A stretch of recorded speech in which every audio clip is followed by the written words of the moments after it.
We'll be right back. At least I think, hold on, I haven't switched my monitor over yet. So I'm really taking it on faith that everything is working as intended right now. Look at that. Everything is working exactly as intended. I also found, so I found out why it was so quiet last time, bizarrely. Because the volume was turned down in Cemu. Or on my Switch, I mean. Very real and legal Switch. Oh, darn it. Hold on. My volume seems fine.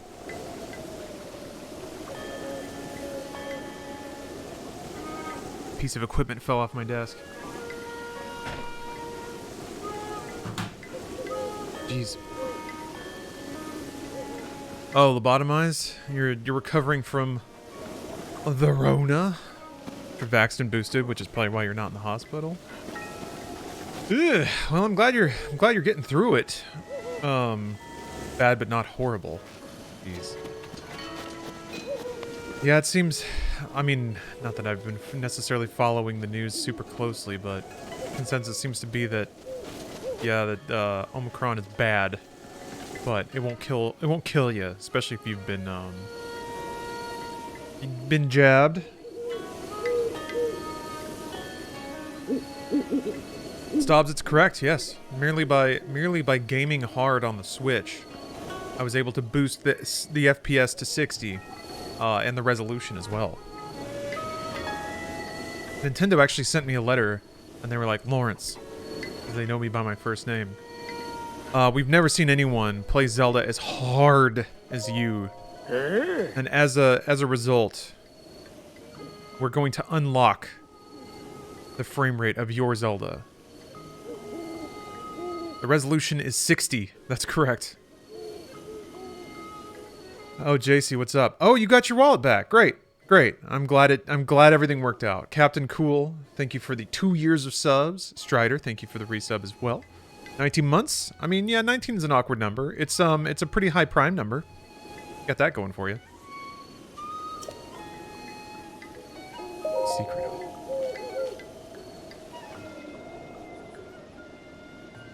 Oh. They're just teaching me about how to dodge.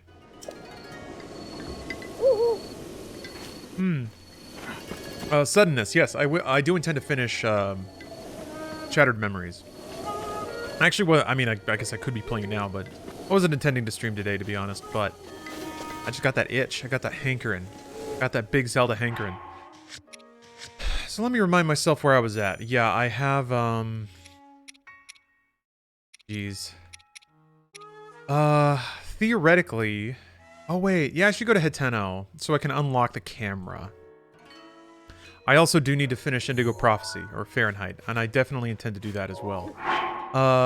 Normally, my first stop would be, I can't remember the name. Rivali, basically. I can't remember the name of the Divine Beast. But over in Birdtown. But that's like on the other side of Hyrule, so that's a bit of a...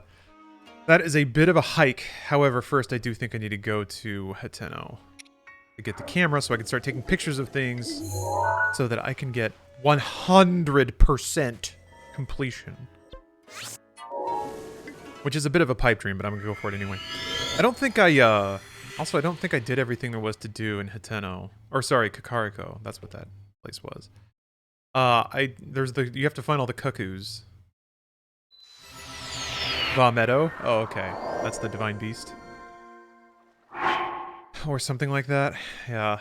Why, Oh, okay. Oh, that's right. The middle one is Shrine quests. I don't have any of those yet. Yeah, there we go.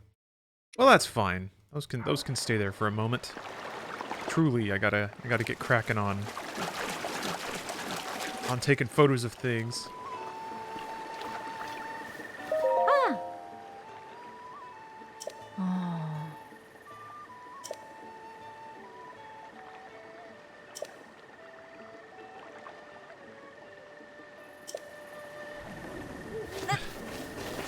Could it be a reference?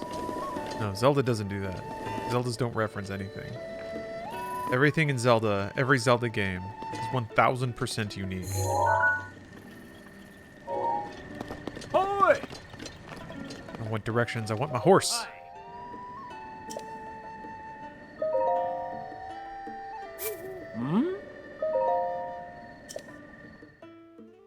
See, Prime Gaming is giving out Indigo Prophecy remastered. I did not see that. How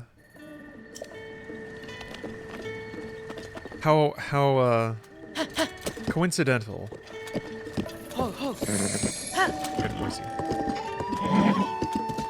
This is still a free-spirited horse, so this is going to be a bit of a chunky ride. Oh, hey, thank you, Captain.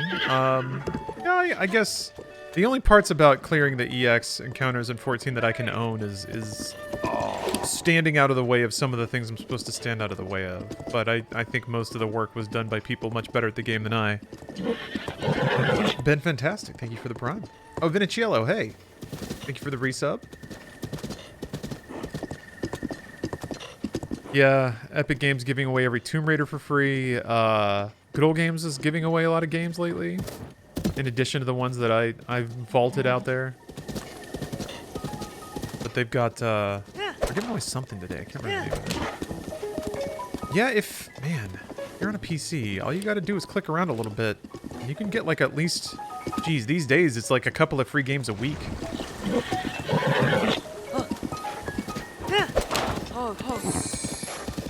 Wait, this isn't a road. Is it a road? It is a road. Okay. Actually, key swings, I need to upgrade my hat. I don't want to use this yet.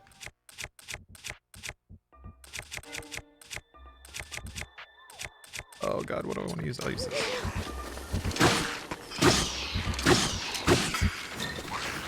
I should actually, might be worth my time if I get enough wings here. Oh, frick! To, go back and upgrade my hat.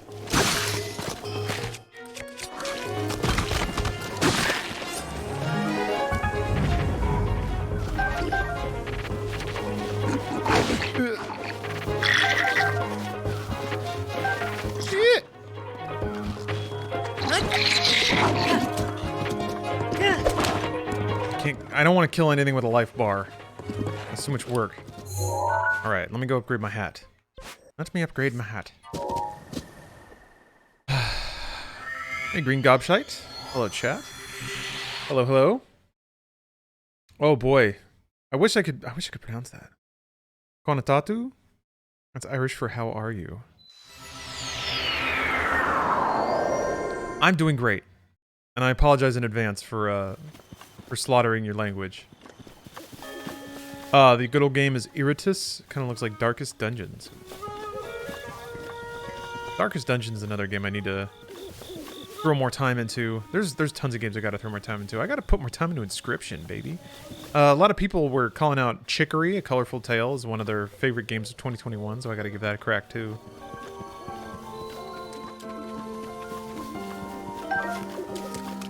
Again, there's no references in this game. This music is entirely original. Ah. Mmm. Limited run sale fucked me because now I need to find room to display a second Doom helmet.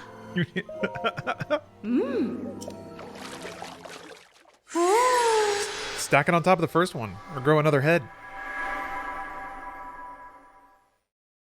Why I was not so bummed out at the lack of good games. I have a huge backlog. That's the crazy thing, though. I think there were a ton of good games in 2021. Like, tons. Actual tons. I think it's mostly just that the big brands didn't blow people away. But, like, I don't know. I think you just stop looking at huge mass market stuff. Then again, I'm just kind of repeating this same tirade I went on Inside Games. Speaking of music, there are a lot of nice little mods that add some classic Zelda tunes, if the lack of Breath of the Wild ever bothered anyone. That's pretty neat. I have to admit, like, it was a bit bizarre for me with how kind of solemn and not necessarily empty, because there's always, like, ambient noise. But there's not, like, just rolling music the whole time. I think it matches the game's style very well, and I think the musical flourishes they put in hit even harder. Like the lack of score seems very intentional, and it seems to work pretty well with the game's environments. But oh shucks, look at that! Didn't see that up there before. And I actually have arrows now, so let me get up there.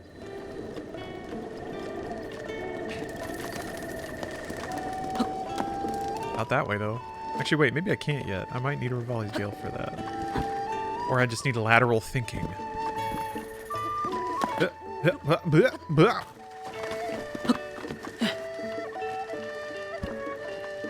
Epic Games, Good Old Games, and Origin are giving out free games. Good lord! That's the thing, man. I know it's reductive, but who has time to get mad about one game that's bad? Or less than optimal when there's 20 games that are very good and original? I don't know. That toxic positivity? Maybe that's toxic positivity. Share your thoughts on the Square Enix NFT thing? Sort of. More or less, that's part of what I was going on Inside Games about, is that's what big companies do. That's what they have to do. If there's a way to make money on the market, they have to explore it. That's like their position, is to earn money, to find as many ways as possible to earn as much money as possible. So that doesn't surprise me. I mean, I think the thing about Square that a lot of people just are completely ignoring because they see NFTs and they just fall into the blood veil, is that Square, their deployment of NFTs so far was like a mobile card game in Japan only. I don't think they're talking about putting them in their like big AAA games yet. Maybe they are. But Square's business is a lot more diverse than I think people outside of Japan give it credit for. If you look at their investor relations reports, they're bringing in tons of money on all sorts of businesses that they really only operate in Japan at scale. And they're pretty good. They're doing pretty well there. But I think that's where they intend to explore that. Now, that they will probably try to extend that into console stuff. Or bigger game products, but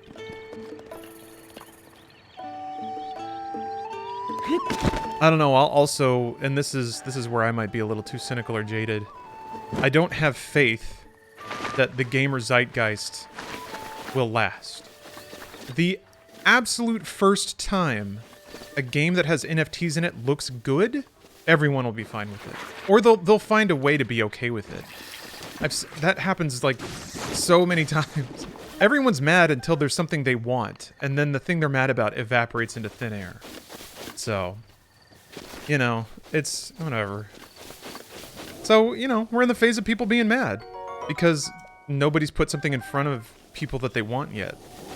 And I think also to a kind of a like another angle on it is, sometimes it is a whale economy. That's what DLC is, or microtransactions. They're in the game because 10% of, like 90% of the revenue comes from 5% of the players.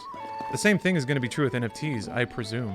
Hey! I think all of this, Hey! this is like getting even further away from anything I have a right to talk about. But I think all this stuff is just sort of evidence of wealth inequality. I think most normal people don't understand how many ultra-rich people there are in the world who don't care. Like, money is not really an object. It's just the mystique and the experience of it. And if an ultra-wealthy person can have golden pants with a serial number on it in a game, that might be worth $5,000 to them. It's ludicrous to anyone that has to work for a living, but there are people who don't, and that's the market. And if you're a big company, and those paychecks are out there just waiting for you, you kind of have to get it from them.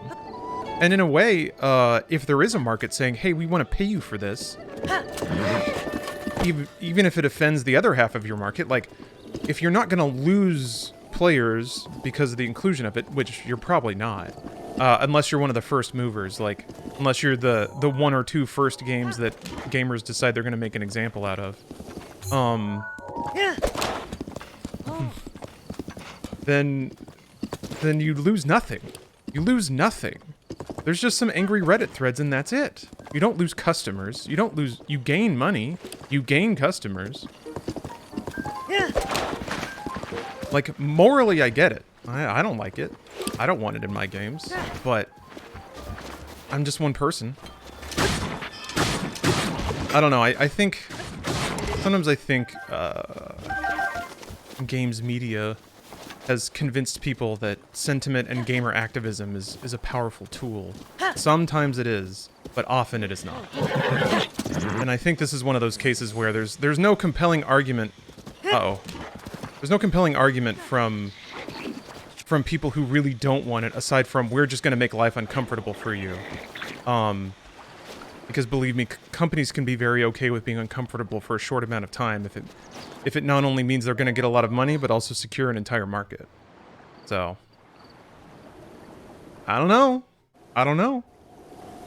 When you frame it like that, I kind of like the idea of some mega rich dude funding sweet games for me to play. That's been the case for a long time. Like free-to-play mobile games, games like Genshin Impact. They don't exist because everyone's paying into the system. They exist because a very small amount of very dedicated players with a lot of burnable money are subsidizing the game for everyone else. So that's been the case with microtransactions for a long time. I think in that regard, though, that is one circumstance where gamer activism did do something. I think gamer sentiment did push the boundary of what acceptable DLC was a little bit, but certainly didn't eradicate its presence in games. They only made game companies have to jump through some hoops to make them okay with it. Samurai Spartan, thank you for the prime. You killed a good slime. That happens sometimes. Wait, like actually? Zelda's so weird that I could buy that there would be like an NPC slime that would talk to me if I didn't kill it. But we'll see. Hellgraph Dragon. Thank you for the bit. Good Burger, thank you for the resub. Error 55. Yep, I have the only Switch Pro because my uncle works at Nintendo, so I'm glad you like it. I'm a pretty cool guy. Samurai Spartan, thank you for the prime. Yeah, this is through an emulator. A thoroughly legal emulator with a thoroughly legal copy of Breath of the Wild.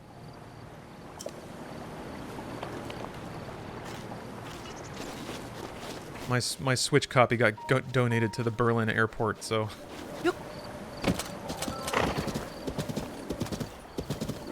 Love that meme, Uncle at Nintendo. It's one of the classics, man. That shit predates the internet. No, it doesn't. Never mind. But it's very close to like when gamer culture started becoming a little more accessible on the internet. You know, when it wasn't just BBSs and post forums and stuff. Considering playing Breath of the Wild randomizer, geez, maybe. It's a really cool idea, and of all the games I dearly love, Breath of the Wild is such a good candidate for that. God, look at these colors, though! The color grading of this game is just out of this world. Jeez, just this, like, kind of creepy-looking sky at all times of day. Ugh. It is very, very, very Miyazaki. Just the landscapes in this game. Look, just straight out of a Studio Ghibli film. Oh, Nimble Walrus, thank you for the cheer.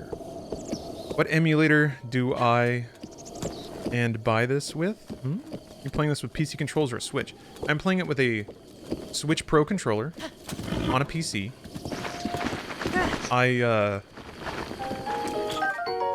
Not really... I don't know that I can really necessarily provide instruction about how to do it. Aside from just... If you have a PC and an enterprising spirit, you might be able to figure it out eventually. Other people in chat, I think, can probably be a little more loose-lipped. Is it simple to set up? It is now, actually, yeah.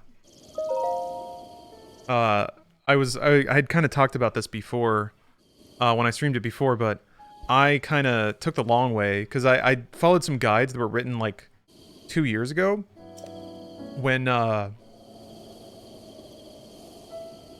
it wasn't as easy, and you needed to, like, install workarounds to get it to work. I'd say the Ocarina of Time randomizer is a better option. actually be something to beat in a stream or two. Yeah, that's kind of what I'm thinking is like, there are probably, I mean, I could probably come up with a list of 100 games just sitting here that I want to play. So it is sort of an issue of like time. Oh, there's free honey though. Can you sneak up on a beehive? I mean, the bees are gonna come after me. I wanna grab that beehive anyway, right? Look at them. Look at them all swirling around.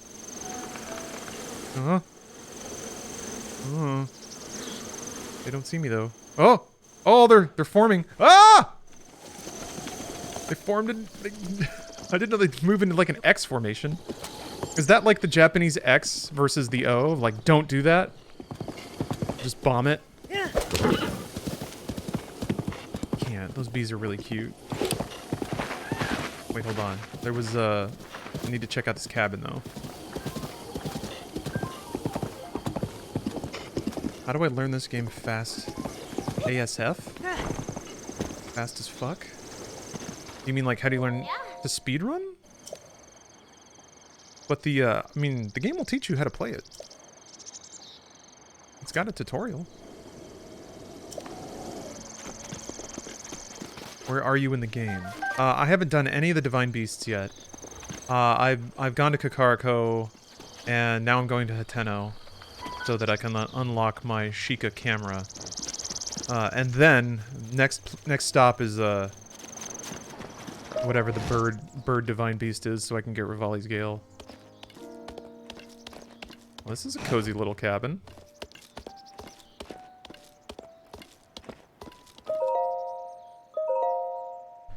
When a dark light resides in the cursed statue's eyes, pierce its gaze to purge the seal from the shrine. Oh, they're not gonna... Cursed statues. They're not gonna give me a, shrine quest for that? Have you talked to Accordion Man yet? No. I'm doing a 3-heart run? No. I just haven't been to enough shrines. And usually I go stamina first, because... on Master Mode, like, most of the beginning of the game is just avoiding conflict, so there's not any huge fights I have to take. Now, when I do the Divine Beast, I might have to go back and swap out some of my stamina for hearts. But, usually I just need stamina to get up towers and stuff. That's more important, I feel like, in the early game.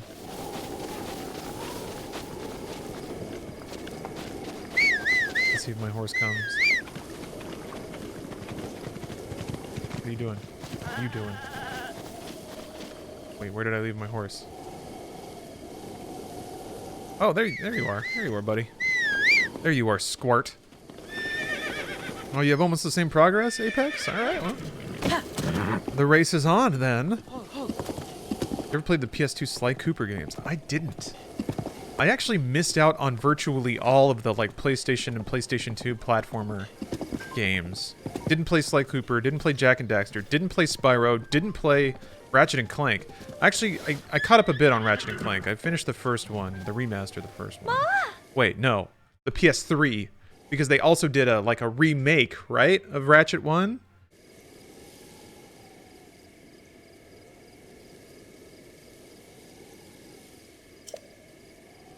Oh shit, I get some bananas. Oh wait, I don't think I can kill a Yiga clan member yet. We'll see.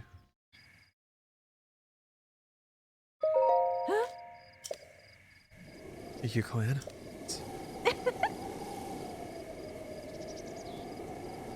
I don't know, like... Yiga Clan was still getting me like 20 hours into the game. I was like, oh, a random person, let's have a little chit chat. And I'm like, oh shit, they got me again. Bomb her? So I can try, but here's the problem with Master Mode. Enemies regen health.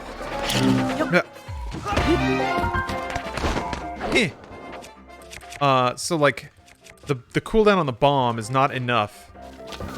Well, this might work. Ooh! Oh, dead. Oh, okay.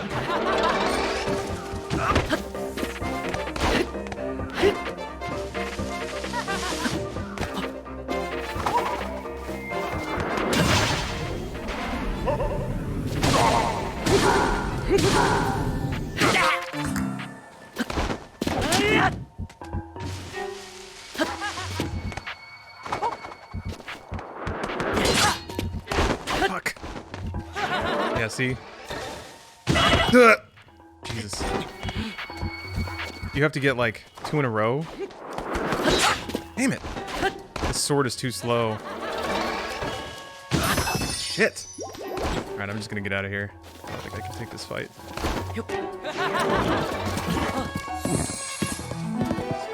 Not yet, anyway.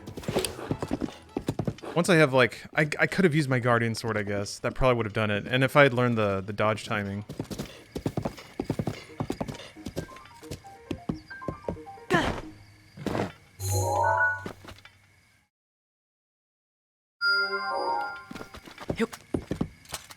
Yeah, you have to be aggressive, but when you don't have all your tools, it's actually really hard to be aggressive. Probably could have hit with arrows, too, now that I think about it. But, like, a good fast sword. But I couldn't even hit with that claymore. Also, hey, what's up, Pop-Tart? Hopefully your day-to-day wasn't as exhausting as some of your previous ones have been. Ned Lobster, thank you for the resub. Ooh, that's a big feller. Big guy. Alright, where am I at? Can you read signs from horseback?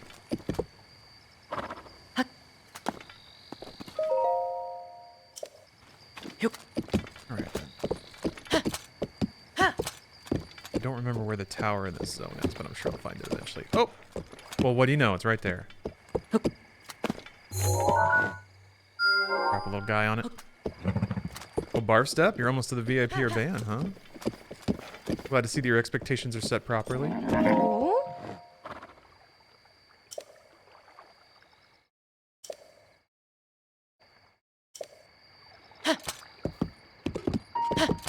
I don't want to brag too much about this, but I'm pretty sure this is the only channel where you can spend 250,000 channel points to get banned. What was that floating in the sky? That is a floating platform. It has some moblins on it. The original Breath of the Wild on normal mode has those, but there are way more of them in Master Mode. So they have enemies on them, but they also have treasure chests.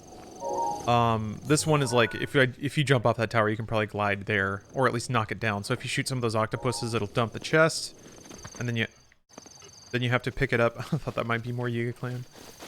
And then that, you know, if a chest just drops into an enemy camp, then you got a whole problem on your hands.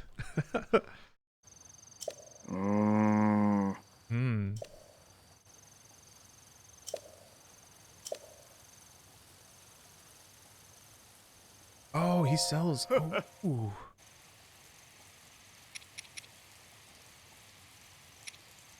Because in Hateno, you can upgrade your slate, so I can get Bomb Plus and Stasis Plus and like all that stuff. And one of them requires a shaft. 3 shafts, I think. But he only sells 1, so whatever. Ooh.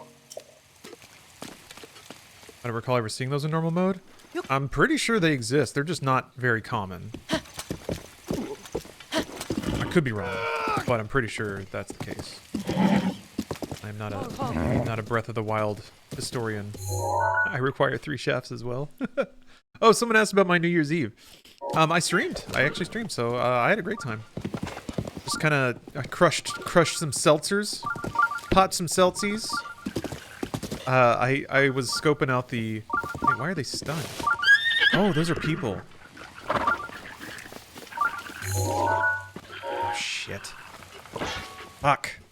2 of them. Well, that didn't hurt very much, at least.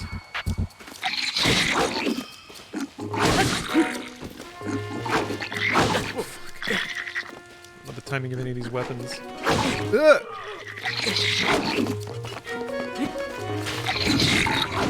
I don't think I can kill these guys.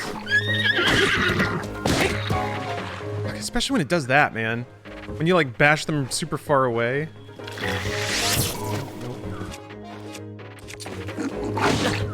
And then they regen all their health. Oh boy.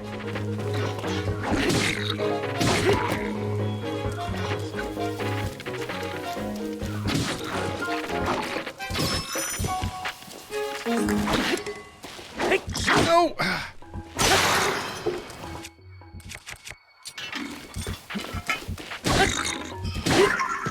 Alright.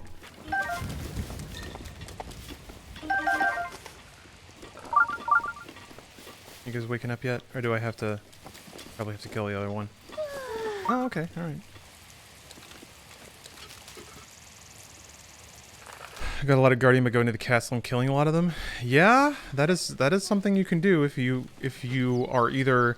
You have a giant pile of shields and you're really good at reflecting shots. But on Master Mode, you can't just walk up to them and hit them until they die. I mean, you can, but... It's conceivable in Master Mode that, like... You'll burn through all your weapons and not kill an enemy. Because of how much health it has and how little damage you do. And the fact that it regens. You could probably, like... Well, you can't really save scum. You can't save in combat, can you? So... Guardians are a real son of a bitch. Which is one of the... Honestly, I think one of the cooler and more, like, spiritually accurate things about Breath of the Wild. You can go right to Ganon's castle. Or Hyrule Castle if you want. But there's Guardians all around it, and they're all real mad. So it is truly like there's no absolute gate, but you do have to either be really good at the game and know a lot of like ins and outs about how to play, or just have a lot of gear and hearts and stuff. The Guardian near the save tower in normal mode took over 254 bombs and a wall. I hate them. There are those Guardians on the plateaus by the bomb shrine. Oh, the ones that are all broken. Yeah, you can. I guess you can beat those up pretty easily. You can toss bombs over a wall or something. Lobotomized. Yeah, the Guardians of the Galaxy game is really, really good. I haven't finished it yet though. I need to do that.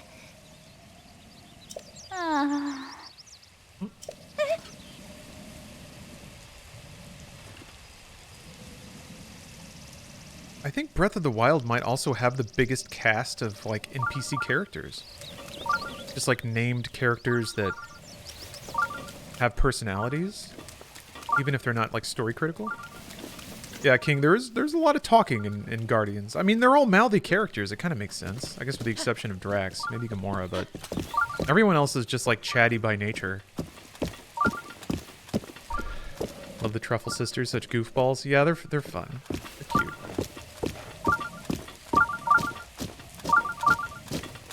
Yeah, Captain. That is a Guardian technique that I've used before, specifically at Hyrule Castle. What? Was, yeah, saving and then having to get like 40 perfect reflects in a row to kill one Guardian. The thing is, like, even when you reflect, I'm pretty sure it takes away some durability or shield. You still have to have a pile of shields. It does a lot less than just guarding, like just taking the hit, but it's still, you can still break a shield reflecting, I think.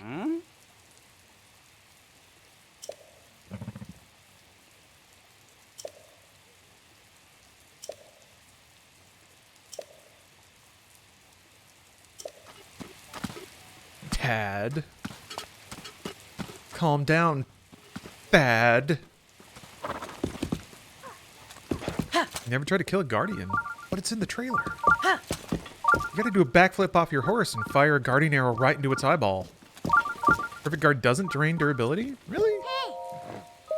Yeah, maybe I just completely was off.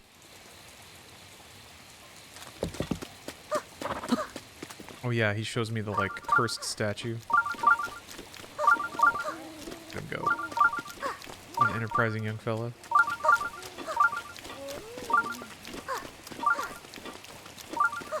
I especially hate the shrines that only require you to fight a Guardian. They are a pain. Yeah. The combat shrines, they can be rough. Although I will say that one of the combat shrines probably produced one of the most memorable Breath of the Wild experiences. I just went like toe-to-toe with the Guardian. I burned through every weapon, and I was like, it was like my second to last arrow when I finally took it down. It was just such a cool experience of just like throwing everything at the wall and eating all my food, stacking all my buffs.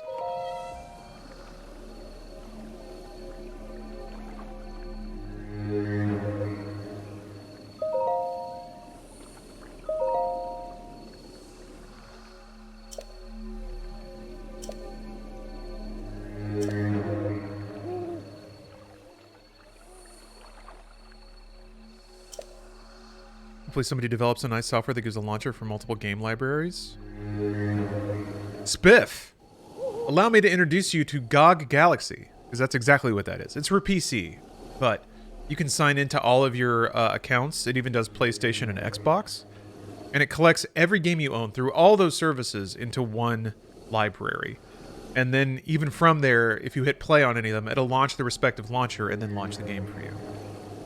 So, GOG Galaxy 2.0, shit's good. It's also like it's a really thin client too, so you can turn on and off a lot. Yeah, here, let me pull that up on my Switch here. Yeah, so check this out. The thing I will say is sometimes it loses login to things. But so sometimes you might have to check and like sign back into Epic or something like that, because occasionally Epic will like invalidate a sign-in token or something. But yeah.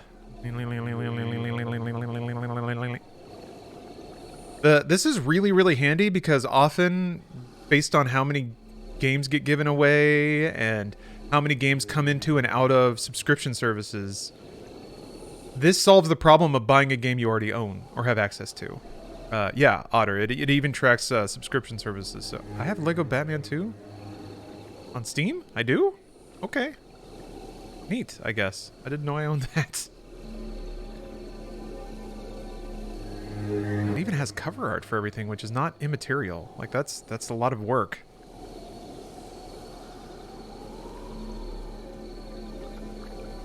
Microsoft Mahjong. That's the real shit right there. Finding games like a quarter in the couch. Exactly. You still need to open Steam to play games through GOG Galaxy. Yeah, if you have your Steam account connected, when you hit play, it'll launch Steam and then launch the game. So it's one click, but yeah, it does have to go through the other client. I'm pretty sure. Because you have to put Steam in offline mode explicitly to make it not launch the client when you launch a game on Steam. I guess you could go to the folder and just run the executable, and it won't. Will that launch Steam? It used to, but that may have changed.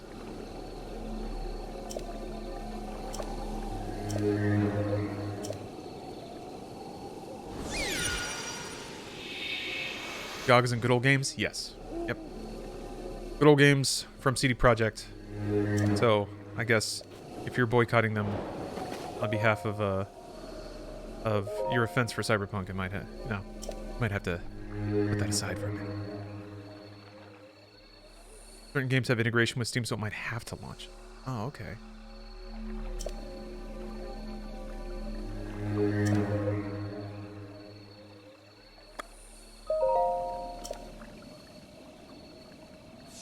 What is this statue? It lets you trade. So you need 4 orbs to get a heart or stamina extension. This lets you trade. So if you want to exchange a couple of stamina upgrades for hearts, or hearts for stamina, you can.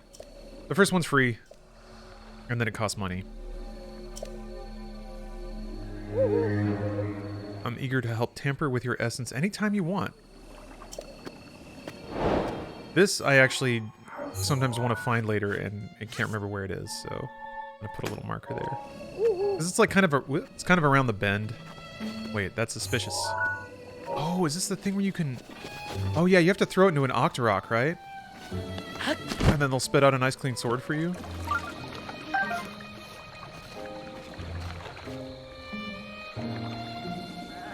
I love how many like tiny little tricks and environmental interactions there are in this game.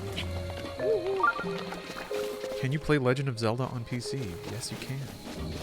Yes, indeed you can. Perhaps not officially supported, but 100% legal. That is legal. Okay. Oh. Yeah, I think you can chuck any rusty thing at an Octorok and they spit it back as a shiny weapon.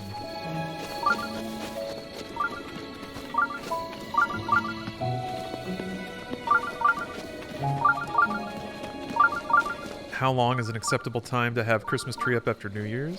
I say 2 weeks. My wife says next day. I say the person who put it up, who put the work in, gets to decide how long it stays. Now, there are some boundaries of taste there, maybe not into February. Where's the candle cam? Great question. Let me rearrange my desk here. I think I gotta trim the wick a bit.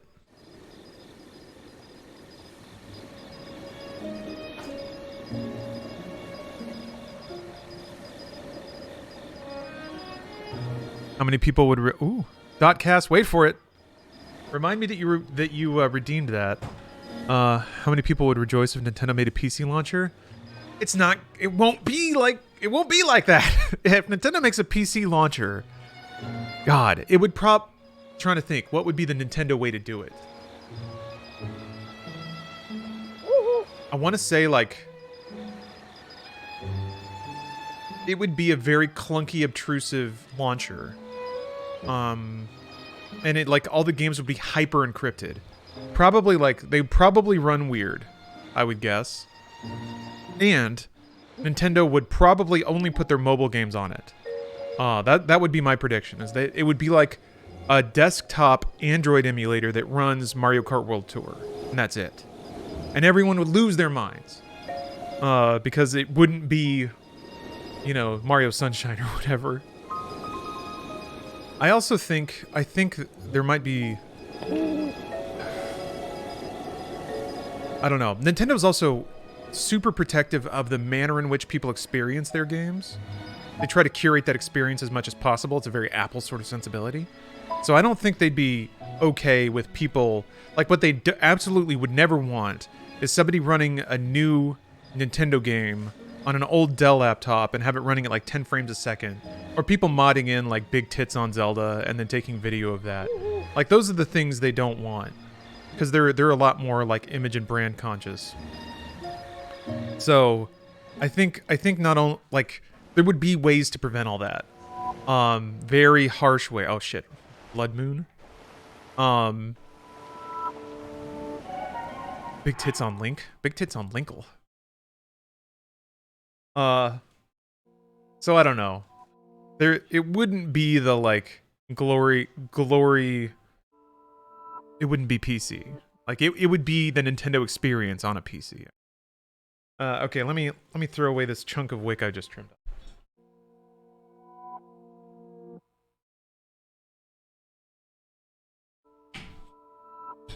There we go. That was fast.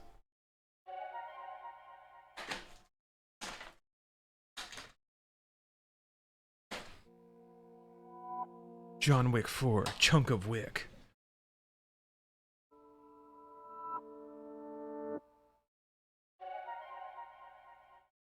Around here. Whoa!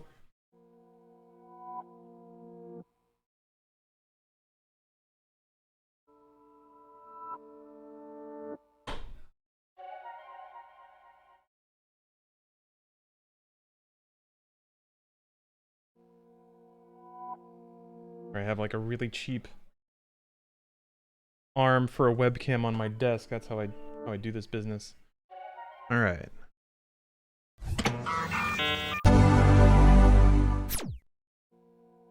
We already kind of know what'll happen if Nintendo were to do a PC emulator in terms of how the game is delivered to you. The Microsoft Store exists, and it's honestly garbage for PC gaming. You cannot mod those games at all due to the encryption. They backed off on that, actually. It's not... Some games are still packaged like Windows apps, where they are like completely encrypted and closed off, but now most of the games you get from the Microsoft Store are just in the file structure of your PC. But yeah, it would be like that for sure. That is, I think, 100% true. It would be like Microsoft's original deployment of the Xbox app. Probably even worse. Okay. Make sure that nothing is actually directly over the candle, because it will... I don't want to smell like burning plastic. I can't, like, not light it on camera. Hold on. I have this really cool electric lighter. USB lighter. Features now, old man. There we go.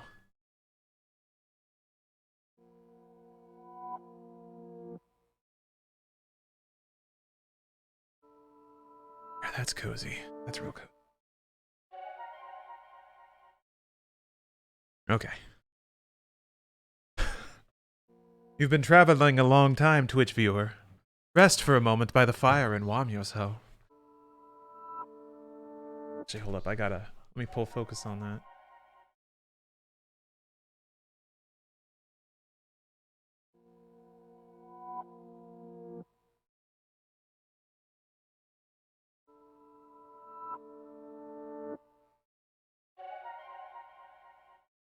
That seems a little less code.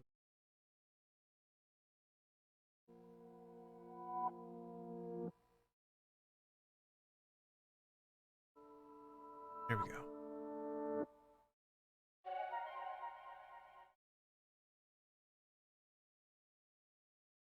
Don't forget to flip that hourglass. I did almost forget to flip the hourglass.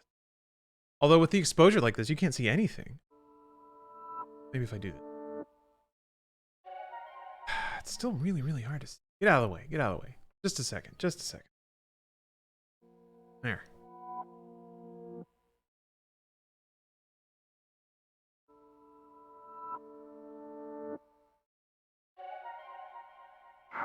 Fuck yeah, it's no worries, man. If you watched the stream for long enough to get channel points, then you are owed some manner of control, some manner of payoff. Whoa! I didn't know the clouds moved that fast. That's really creepy. The rule of thirds is not known to this man. I'm not going for scene composition there. Ganon's power grows. It rises to its peak under the hour of the blood moon. By its glow, the aimless spirits of monsters slain in the name of the light return to flesh. Please. Return to monkey. Please be careful. Oh man, that digital synth blowout? Never heard that before. Alright. Hourglass has run its course. Put that back to peak cozy right now. Idaman gets so mad that I had to ask him for his ID that he said it's extremely rude, then pointed his veteran's hat. I told him I'm required to, and it's because of the tobacco product they bought. Then he started huffing about how he doesn't get ID'd at the smoke shop, blah, blah, blah. Please don't give cashiers a hard time for doing their job. Yeah, it's the law. Jesus. Rude? Isn't that like a compliment? Hello there, young fella. Howdy, sailor. You in port for a couple of days? Also, Jesus, if you don't get ID'd at the other place, just go buy smokes at the other place. Don't want you here. Jeez, man.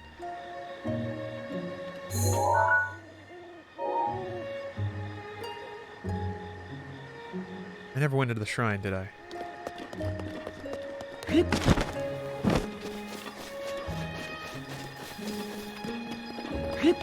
Temperature, time of the day, and the sound you're making and the mini-map aren't there in master mode. No, that's a separate option. So you can just, if you go to HUD mode, Pro, that turns all that stuff off. I don't need it. Because I'm a master. Play the other Zelda games, yeah? Yols? I think the only Zelda games I haven't finished. Well, I haven't played the ZDI Zeldas, and I haven't played the Game Boy Color Zeldas, like the Oracle of Ages and Oracle of Seasons. I didn't really like Hyrule Warriors, if you count that one. But every mainline Zelda, yeah, I've played. I really like the Zelda series. Oh god, it's a fucking... Oh boy. This is what it was all for. This is what using this thing was all for. A motion shrine. I can do this. I can do this. Could just do the, just try to, whack it out. You try Zelda Randomizer. Maybe?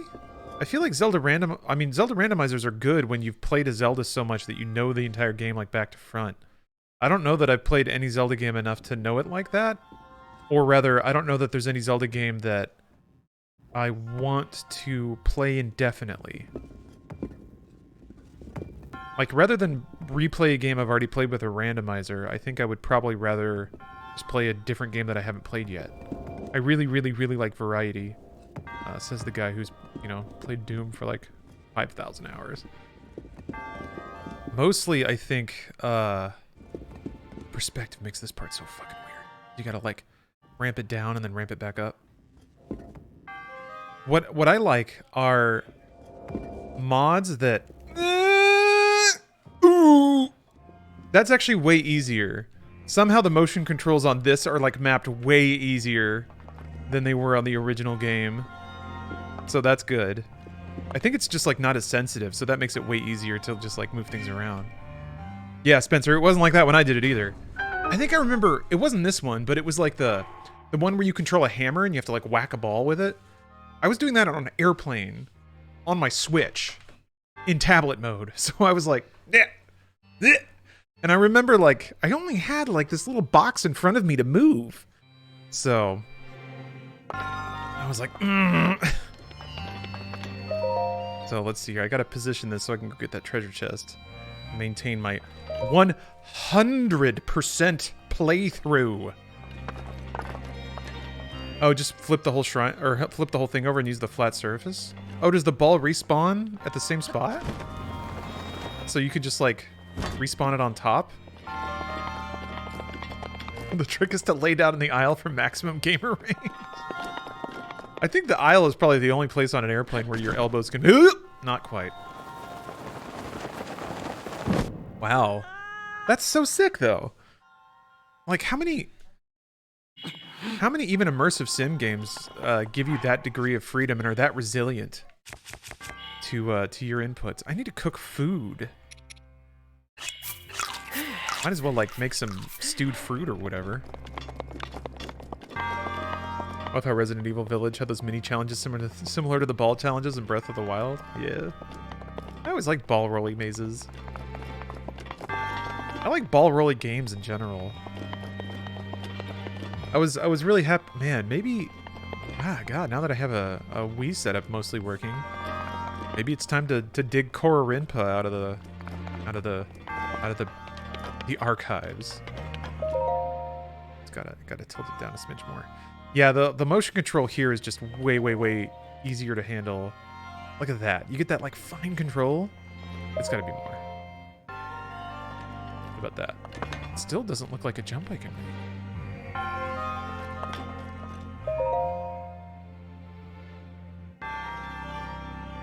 Why does it look... Does it resetting every time? I think it is. Okay, that looks a little better.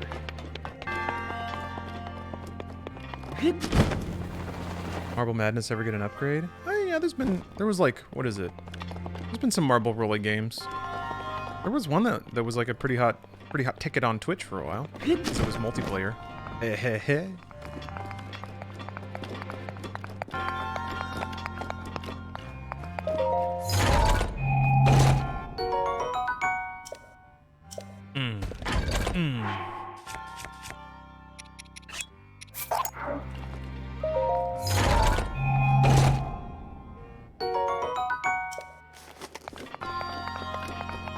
All right, now here's the real question.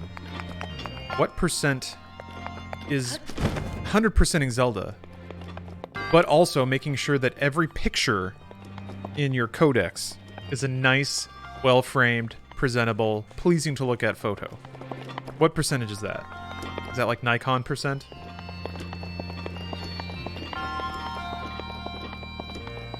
XLR percent? Wait, I didn't check. Uh-oh. Nat Geo percent? I like that, yeah.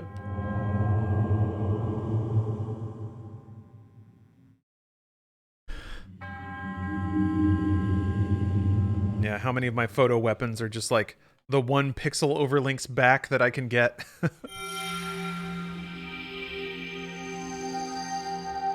do you ever go back and look at those photos? The only time I ever do is when I'm setting the Sheikah sensor to find something specific that I need.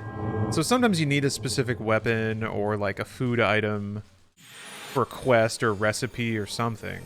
And it can be nice there. Like setting like the fire, setting any of the rods, if you need a staff. Let me make sure that I got. Okay, good. Okay, good. Chest icon is a present. All is right. What's going on over there? Oh yeah, that's part of the. You got to carry out the fire or whatever. I kind of want to unlock my camera first before I explore this village more. I need to go back and fully explore Kakariko too. Man, this is nice music. Somebody called out the Hateno track a while ago.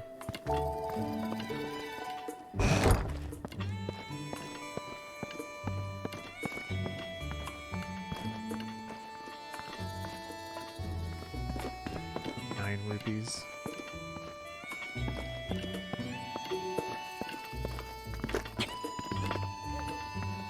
Some hunched posture. Yeah.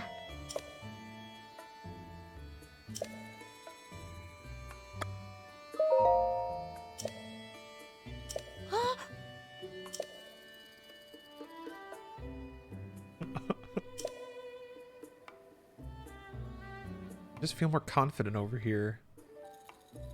I was reflecting over this, like, Breath of the Wild is interesting because everyone in this world is a little unhinged, which makes sense. It's pretty deep post-apocalypse. But, like, they're not... That's a big thing in Borderlands, except there's no subtlety. Like, every character's crazy because it's the apocalypse. Everyone is fatalistic.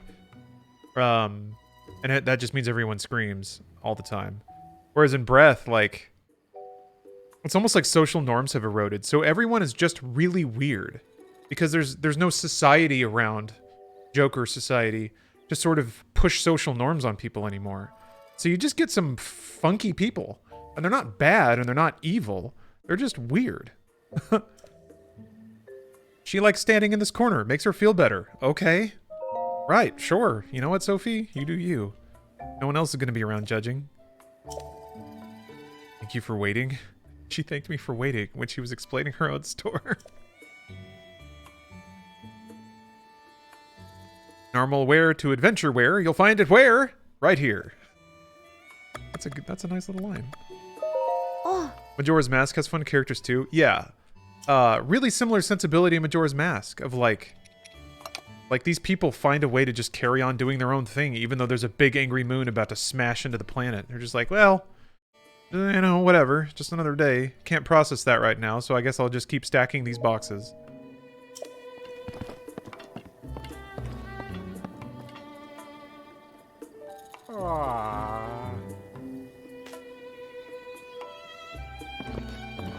Gotta be a fun job translating Japanese to English text for games like this.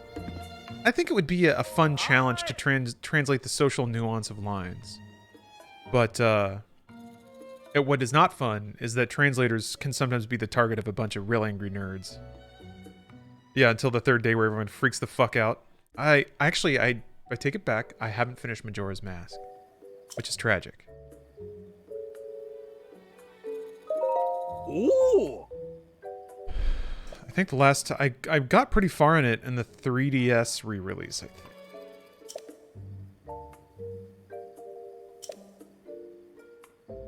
Yeah.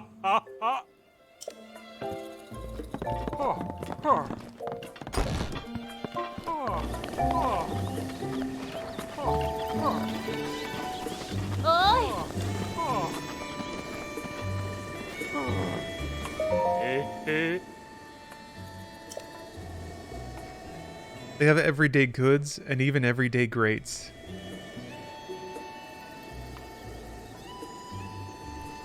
That's one of those like Japanese wordplays that probably was translated very well. Hunt for all the masks is quite involved. 100% is no joke. Huh. Did they does it give you enough of a breadcrumb to find most of that stuff, or is some of it just so arcane that you wouldn't any normal player would never find some of that stuff?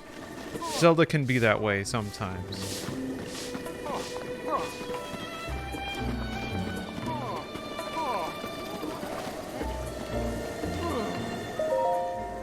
Ah.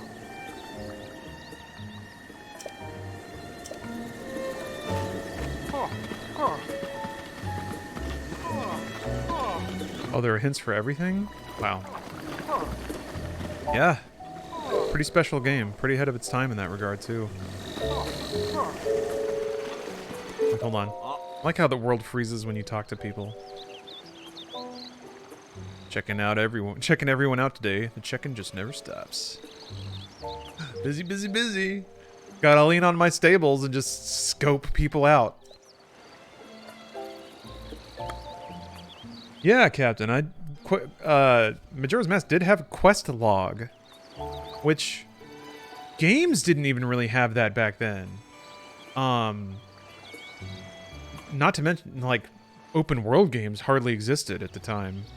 But to have like an in-game resource that tracked all of your side activities, gosh, that didn't become more common until like PS2 era stuff. Huh? Sounds weird. Ah. Your job is weird.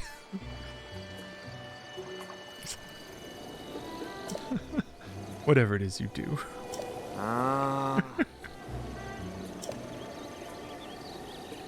Oh, okay. I got it. He's a lech. Okay.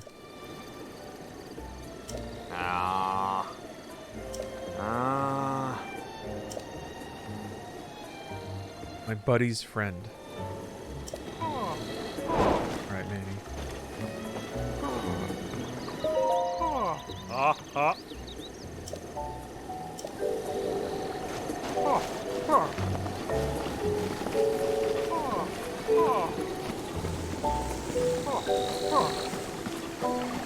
It's just like little expressions of life and culture. Free apples?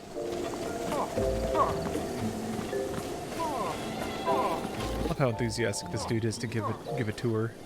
A 4-stop tour. Oh. First thing in the morning, too. Straight with you. This is actually my store.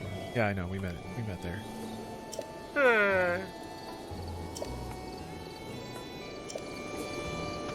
Thank you, Selden. Bazinga.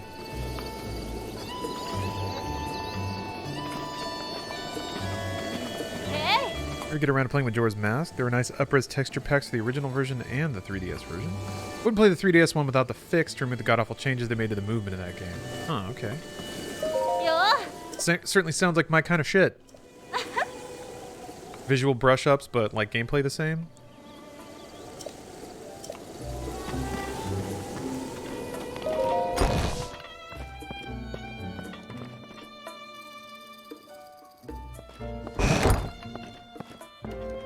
Oh.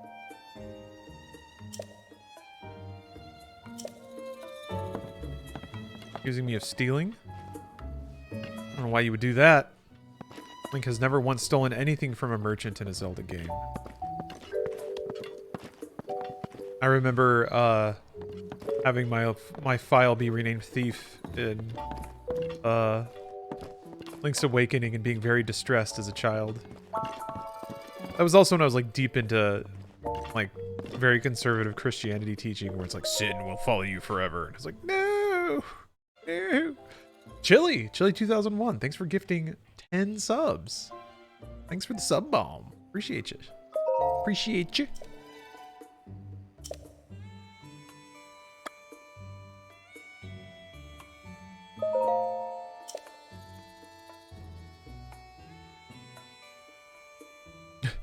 Raw bird drumstick. Raw bird drumstick. Just toss a few in. Another raw bird drumstick. Actually, a few more.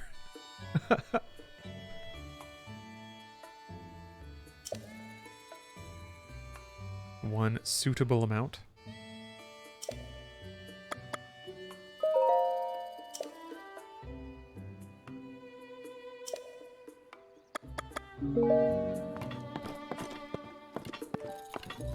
I kind of go back and forth on it. I think I would have liked the game to have a journal that also tracks recipes. And then from there, yeah, because it's really neat though, like the way that they just put stuff on the wall sometimes. Rice, mushroom, salt. Or a nice, like, mushroom onigiri ball. So I like the way that they give you recipes and hints in the world, but...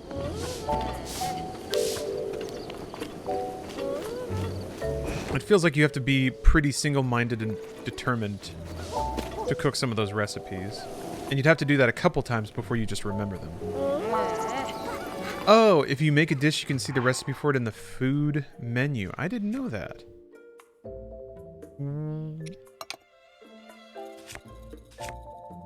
This menu? I haven't made a lot yet, but... Chili, thank you for the subsequent cheer. You're showering me right now. Thank you for the years of entertainment and news. You keep me laughing and informed. Damn! That's very humbling. Thank you. Oh, I see. Okay, you have to have it in your... Okay, but you can't look up recipes of things you have made in the past. Okay. I didn't know that. Yeah, I always took pictures of the recipes. Yeah, same here. Push A? Oh. Yeah, but thank you, Chili. It is truly my pleasure. Captain Snoop. Trying to have a decent gossip. The 14 cookbook is a treat. I think I might get it for myself. I've been really enjoying cooking more lately. Speaking of, I have to eat soon. I started streaming pretty recently, but I ate a few hours before that.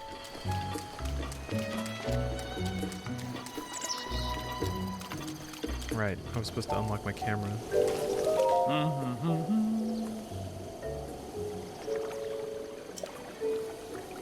Oh.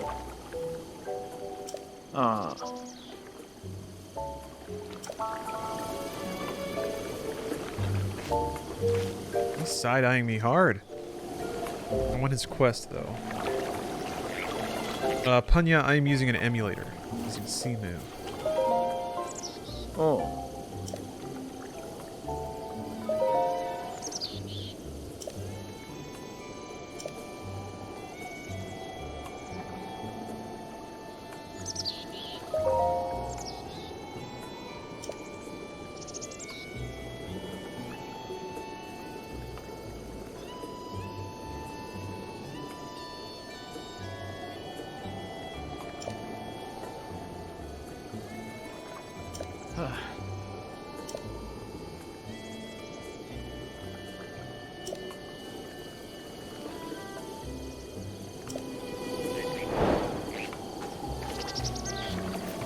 Good tips on killing time on a 7-hour flight. Book on your phone, mobile game. I've been playing Another Eden lately, which is shaping up really to be a really good kind of classic PS1 style RPG so far. And not quite as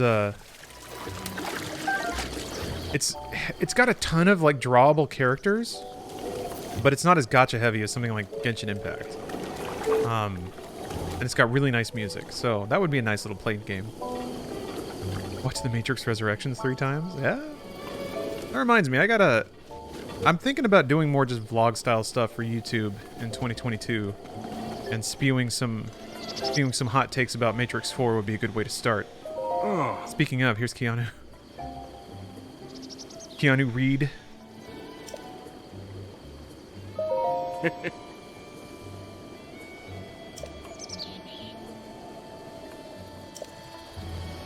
like his bolo tie. The bags under the eyes don't quite work, but yeah, the beard and the rest of the face structure. That was really well timed, right? Fell the nose. Oh. Their little duck feet move. Every other video game duck just kind of floats and moves around. Oh, lizard. Free lizard. There's no way that wasn't a pre-planned interaction. I haven't been here before. The first time I came here in the save. Do you think I played this game for like an hour? Farted around this village a lot and then planted somebody in Twitch chat to mention that? I mean, it's fun to think about. It's fun to think about orchestrating that. It's a lot of work for honestly not very much payoff, but I want to talk to that dude. Oh yeah, there's a hot girl in here. Ah.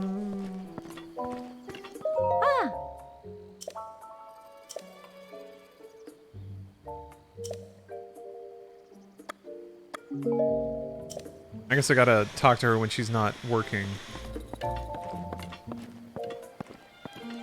Yeah, this is all pre-recorded. None of this is real. I am merely an AI programmed by Lawrence to play video games forever in hopes of achieving video game nirvana.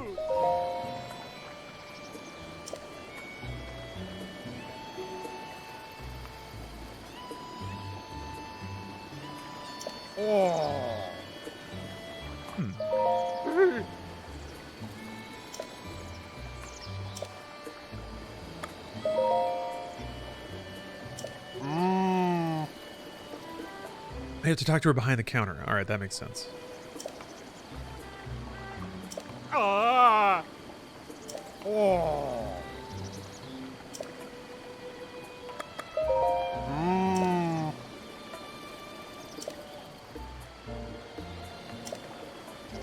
Rito Village indeed.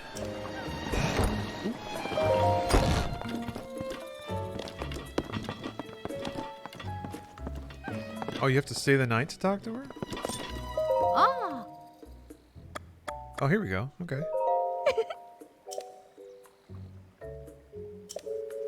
Ah. Hmm. Oh no. Who wants 100 crickets?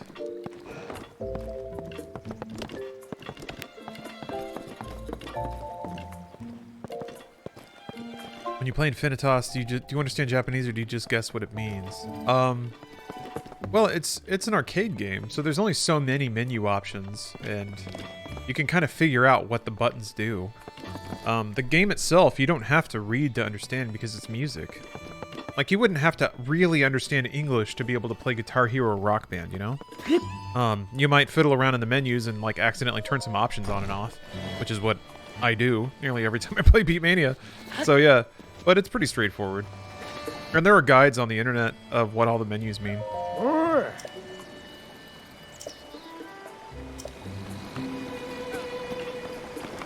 Yeah. Philip K. Dick books are interesting. Especially near the end of his writing career, because he was fried. If you want to read some, like, truly psychedelic sci-fi, that's where to find it. Oh. I read Valis, and that was hard to read, because it was just hard to track. Kind of made sense, and there were parts of it that started to click, and I was like, okay, there were ideas there that I took away that were kind of interesting. But let me see if, like, it was about, because it was written from the third and the first person. He would slip into and out of talking about himself or another person that was also him. Because he was writing from the perspective of being Philip K. Dick, but then he was also someone else called Horse Lover Fat, and the entire book was him trying to find God, because he did so many drugs that he saw the zebra god one time, and it was kind of about his, like, travels to try to rediscover God that he just saw when he did a fuckload of drugs. I think he, like, ends up going to Arizona and talking to somebody that has a giant orb or something. I don't know, man. I picked it because I thought Valis was, like, an interesting... I mean, that's why I think that reference is put into Blade Runner.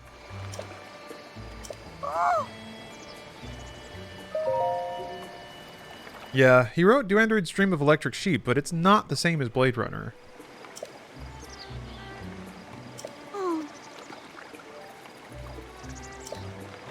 Blade Runner has some of those ideas, but Blade Runner is kind of it's its own thing.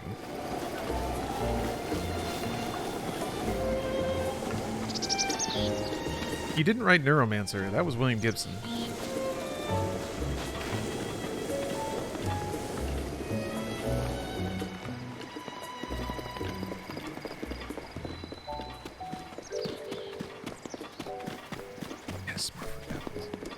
Yeah, no worries, Casey.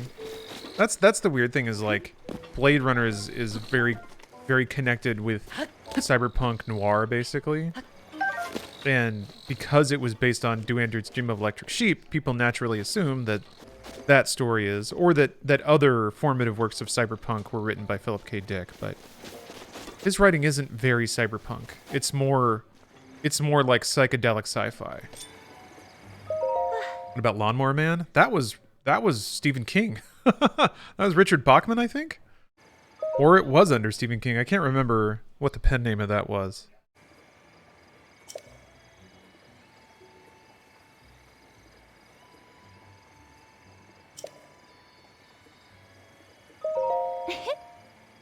Oh, was Stephen King? Okay. Philip K. Dick is the Isaac Asimov of doing drugs. You've nailed it. You've nailed it. Yeah.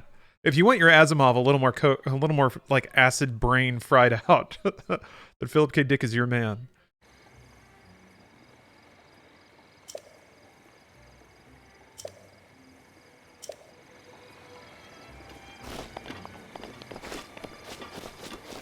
Lawnmower Man and Blade Runner both invent their own stories for the films. Yeah.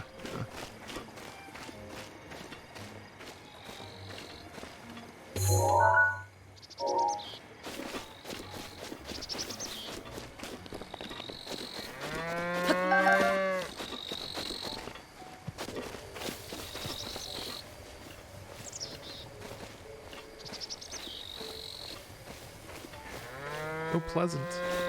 So pretty. That's right, it's up there.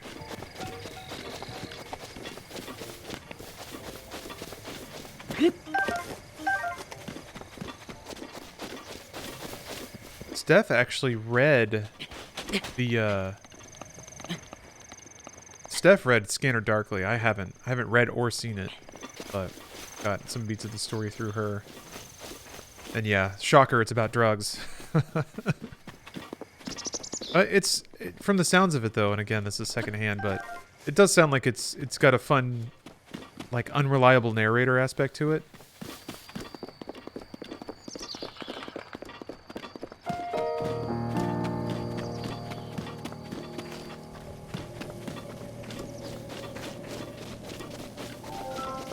Movie is beautiful. Also has Keanu. Did you plan that too? I did not. Everything connects to Keanu.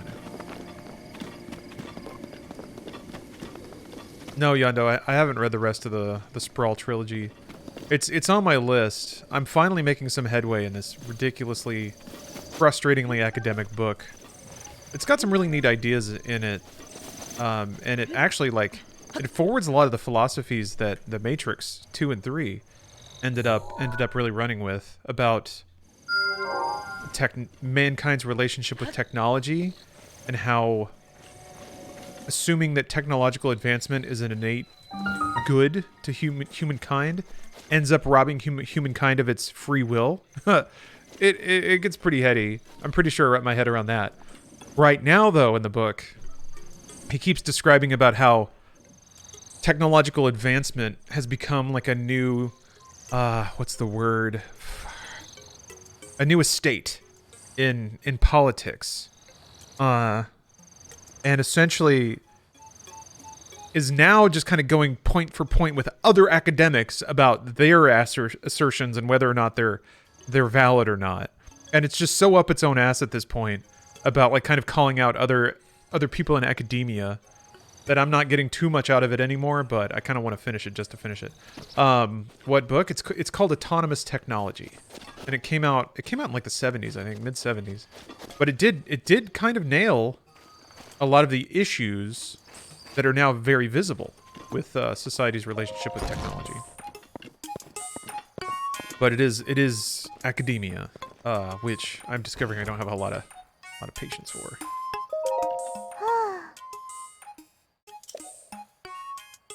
Actually, Fareed Haji at Rooster Teeth lent me that book. I feel bad because I haven't returned it. But I think I've also since then come to understand that when somebody lends you a book, they don't necessarily want it back. Like that's just part of the Whisper network of book readers. You enjoy a good hard copy of a book, or is it an ebook version of any book fine? It's either, Aussie Maniac. There's something very convenient about, like, having 10 minutes to wait for a bus and then just flipping out your phone and going right to where you were. You don't have to carry around a physical object or worry about damaging a book. But, you know, it's been a ritual of mine to read before going to sleep. It, you know, just kind of, it puts your mind to sleep, actually. It's something that I think has been sort of studied, that physically reading words does actually relax your mind. So, that's nice for a physical book. I think a phone in night mode would do the same thing, as long as you don't have a lot of blue light blasting you in the face when you're trying to fall asleep. I will say, like, if I'm laying down, it is a bit actually more convenient to have a physical book instead of just one phone in one hand. Unless I have a pop socket, then that makes it easier. But just like thumbing and then it just squirts out of your hand and smacks you on the face.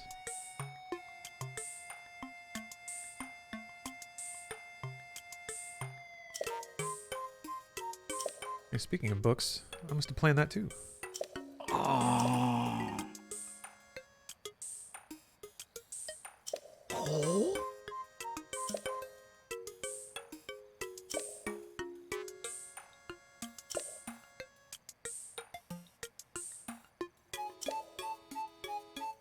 I love the way that they use font size to imply emphasis of speech in this game.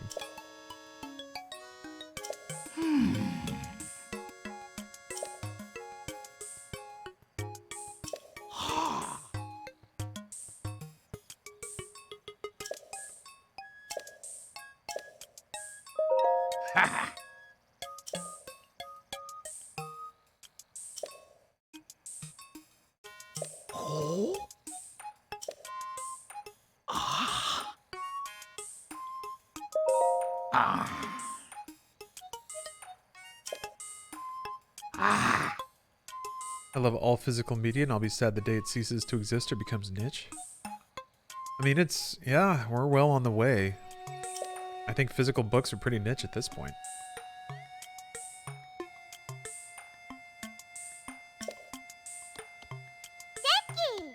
I wish reading didn't take my full undivided attention. I'd read so much more. Video games, I just turn my brain off and play for the most part. Well, there's always audiobooks. You can do all sorts of things while you're listening to an audiobook.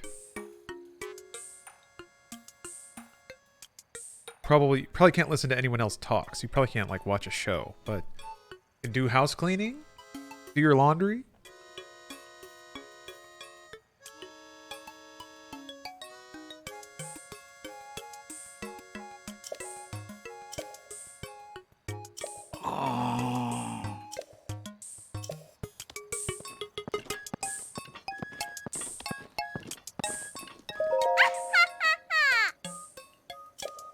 Where does she get those, like, knee-high socks? Because she's so tiny.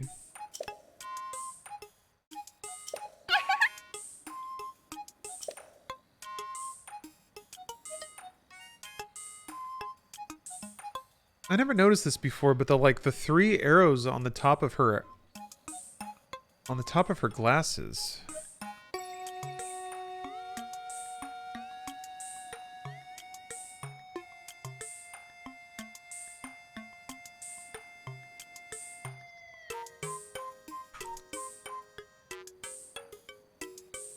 Yeah.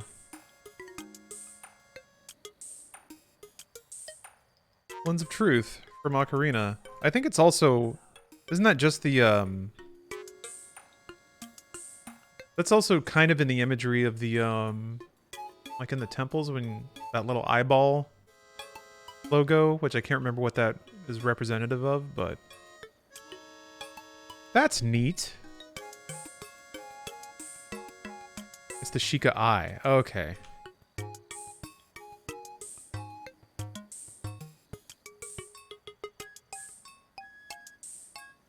Yeah. That's it. Huh. It's neat.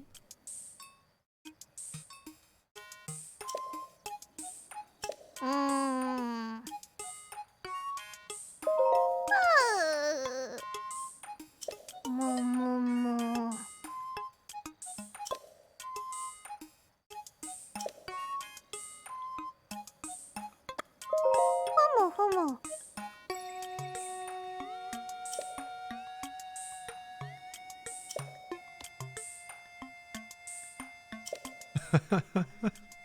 It's a charming quirk, isn't it?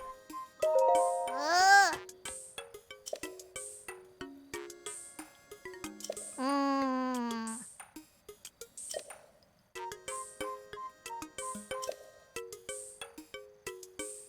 Oh. Wow.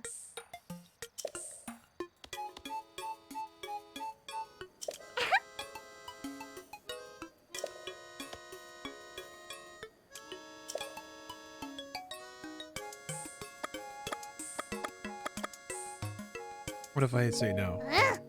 Oh, is she mad? Humu, humu.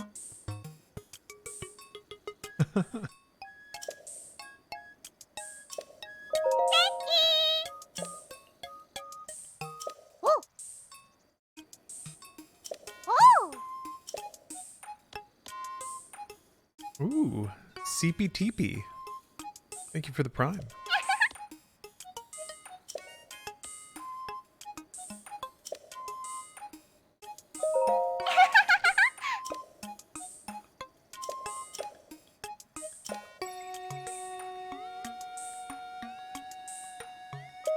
Humu, humu.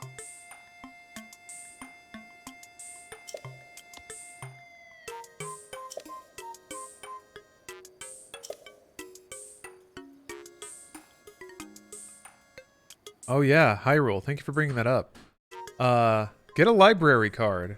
Most libraries will let you check things out digitally, including, well, I don't think they can do digital game rentals, but yeah, you can do a ton of free digital book rentals from your local library.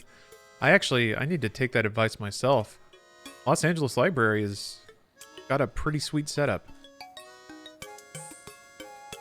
The United States doesn't have too many public works, so definitely use the ones that are there. Wow. Alright. I believe there's a torch, right?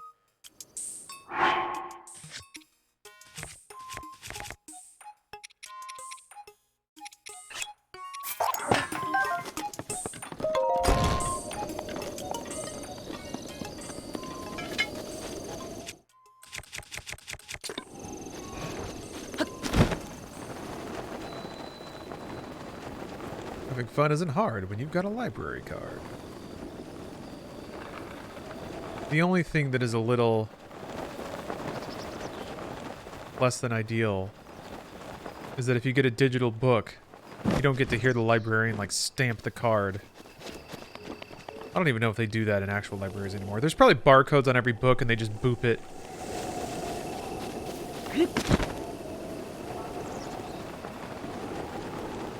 But it was always kind of interesting to track the like checkout and return dates on the like card in the book. Almost like a passport. That was the best part, right? Like it's yours now for a little bit. Stamp, stamp. I bet librarians are probably pretty miffed that they don't get to stamp things anymore.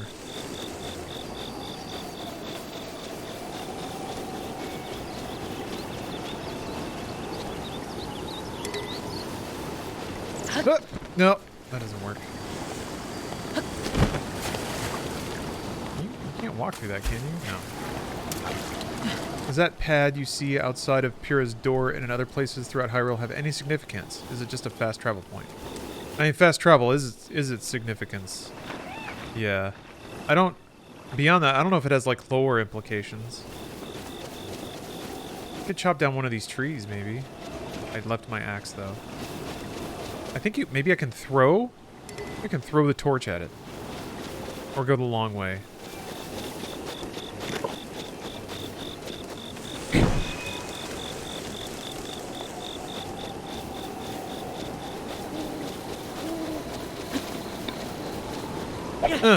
Yes!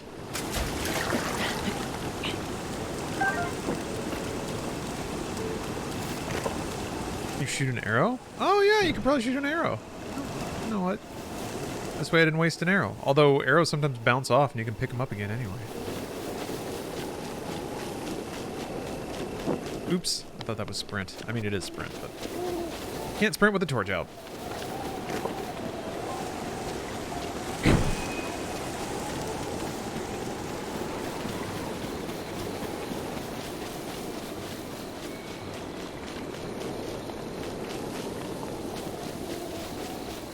Where the next one is. I probably should have scouted this first.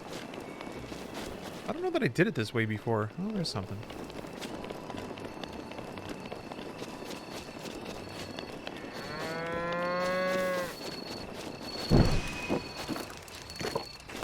What's up, Sandy?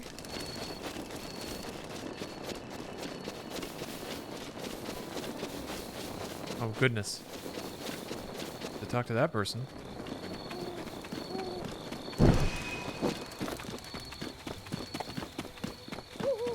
When I used to take photos for passports, the best part was putting the stamp on the back.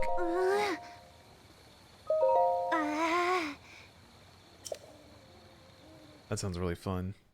Oh, you used to be a librarian? Yeah? Even back when it was the early 2000s, we weren't stamping cards. It was done digitally. I did buy custom stamps to use as my signature for artwork. Oh, okay, well, at least you get to stamp something. That's not surprising, though. I mean, I worked in a library... Yeah, I think I worked in a library in 2005, 2006. And yeah, there wasn't any stamping going on then either.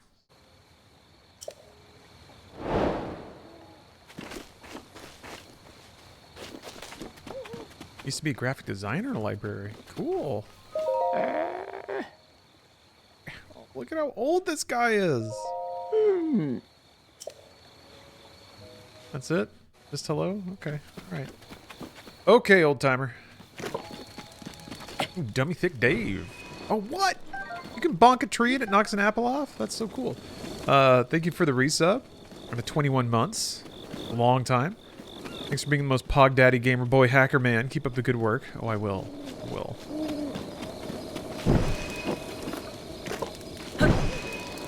I will. I will be pogging and gaming for a very long time.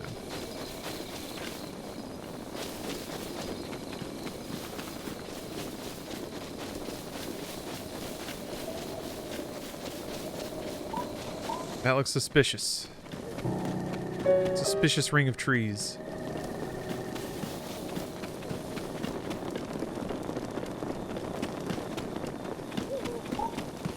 Highly sus. Burn them? I don't think a Korok would want me to do that. Okay, well maybe it's not a ring.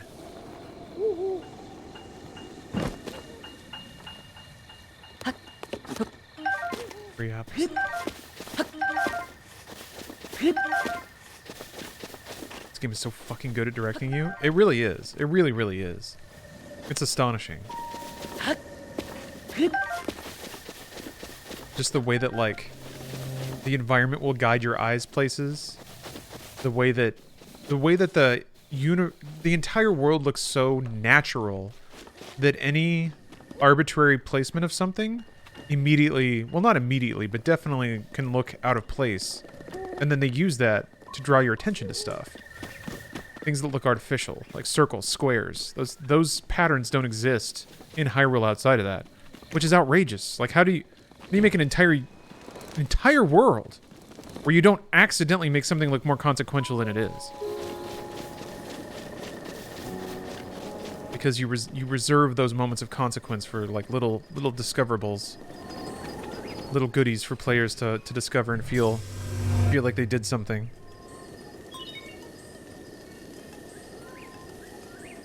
We've got an advent calendar of teas? Oh, that sounds nice. I think people really massively underestimate the importance of level design in open world games. Yeah, it's not... I mean, it matters, but other games use far less subtle tools. Like the Ubisoft open world, they just throw markers everywhere. That's how you find where things are, and once you start an activity, that's how you find where to go next. And some players like that. It's not a bad thing. I think that the execution of Breath of the Wild is kind of more nuanced, it's harder, it's more technical. It requires more technical skill, I think. But like in AC Odyssey, one of the first things you see when you start playing the game is a giant statue that you can climb, and it's got a little dick you can hang off of. And that's fun. That's like showing conscious thought to where the player is and giving them a goofy thing right in front of them and inviting them to come explore. But I agree, Captain. The joy of discovery fades pretty quickly in those games. Then it's just sort of the serotonin hit of checking things off a list. Wow. Which, I don't know, was fun for a while, but I think it's run its course. I mean, I kind of... That's one of the reasons that I was not just super into Skyrim, because, like... It's weird to hear people complain about games being empty, but I thought... I don't know. There's a lot of open world games that are empty. Like, just sprinkling quest objectives everywhere doesn't make a game full. It just means that they stamped out a lot of activities on a map. I'm being hyper reductive. I know it's not that simple. Love the telescope in this. Such a good what the fuck is that mechanic. Just seeing something in the distance and immediately zooming in at the press of a button to see what it is. Yeah, and to be able to tag it from that interface. It's a logical flow. What is that? I'm going to get a closer look. Huh. I can kind of tell a little better what it is, but I want to go check it out. Put down a pin. And then just navigating there is an adventure unto itself. Nice one. Okay. Oh.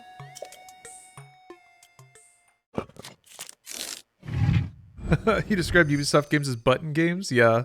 Go slap the button. I mean, the framework truly is like... in a game like that, you build a tool set, you build a scripting language that quest designers can then use to write stories around the actual functional things you do. But the functional things you do are in like a tiny little circle of ways that you can interact with the game and have the game recognize your interaction. The smaller the circle is, the more stable the game is. Which is why it's just bonkers that Breath has such a crazy verb set of how you can interact with the world and its inhabitants. And it somehow is stable. Like, it doesn't have Bethesda jank like you'd expect. Or I'd expect, but that's not Nintendo, you know?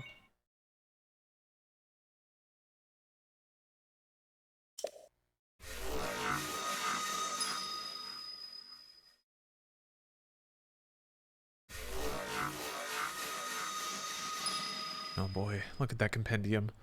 Look at all those dots on those tabs. Oh.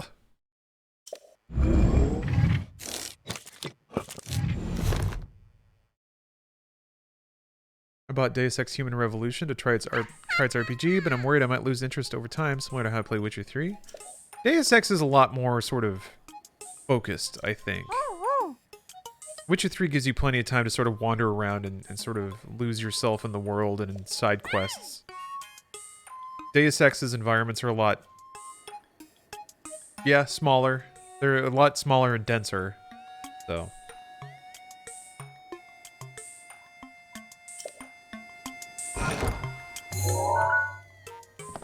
Ugh. Oh, so cute. Is there a name for that pose? Oh, wait. Wrong one. Oops. There we go.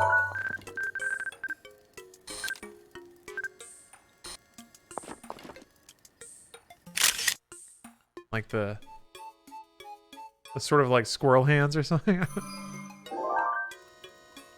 Ooh, yeah. Xenoblade Chronicles also had a really... Well, it felt like a really good open world. I didn't finish it, so I can't pass final judgment on it. But I really liked the open world aspects in it. Namely that they would sprinkle around higher level enemies, and give you, like, quests and objectives to go fight them.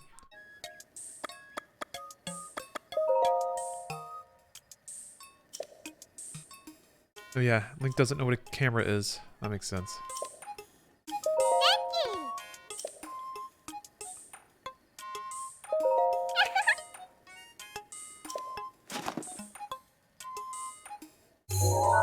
Get tired of the combat in Xenoblade?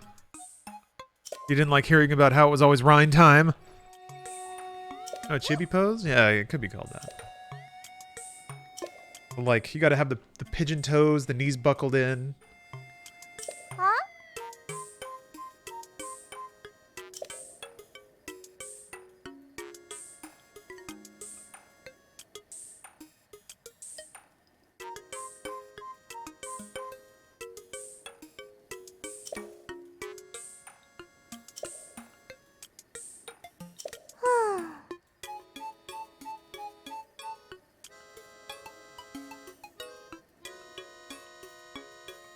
Whoa.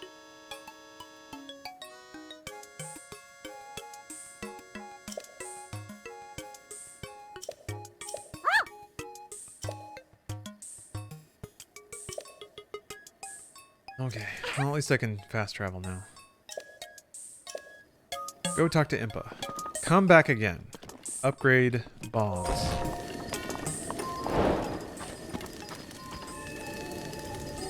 Played in Japanese because they sounded so much different, not to mention the cute sounds Nopons made. You don't get the Nopon sounds in English? Oh, oh my.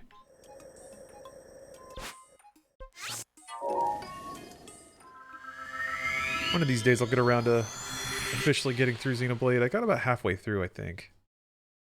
Maybe. That's basically my wife's pose when I find out I'm about to get another cat. When she's trying to be like, you can't say no to me. I'm too adorable.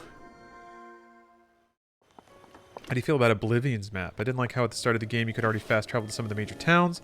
I'm gonna remove that aspect of getting distracted by an undiscovered location off the beaten path. IMO. Yeah, I didn't really have a whole lot of those experiences playing Oblivion. I mean, Oblivion's virtue was that it was an open world Bethesda RPG that wasn't nearly unplayable like Morrowind. It was playable, like most people could finish it. That's kind of the greatest thing about Oblivion. And it had that like, oh boy, it did have ambition. Like the NPC system and the dialogue systems and everything like that gave it a lot of charm for sure.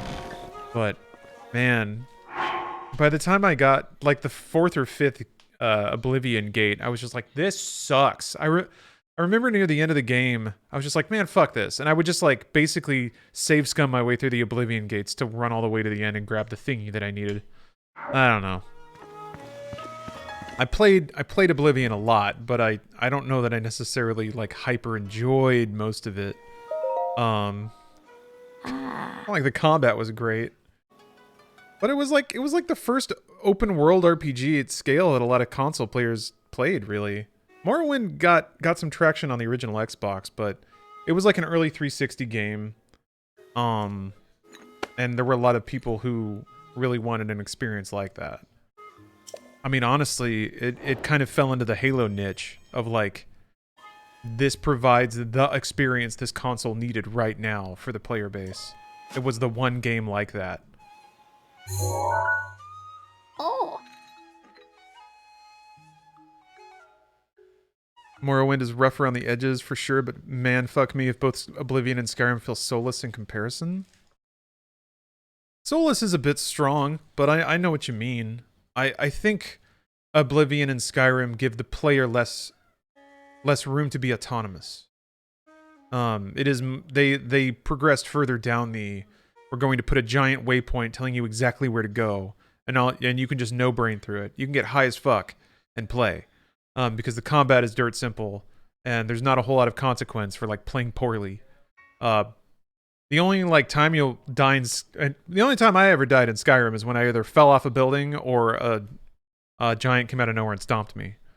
Aside from that, it was just hit it until your red bar is almost out. Then you pause and you eat 18 cakes and then you get back to fighting. And then most of the dungeons look the same.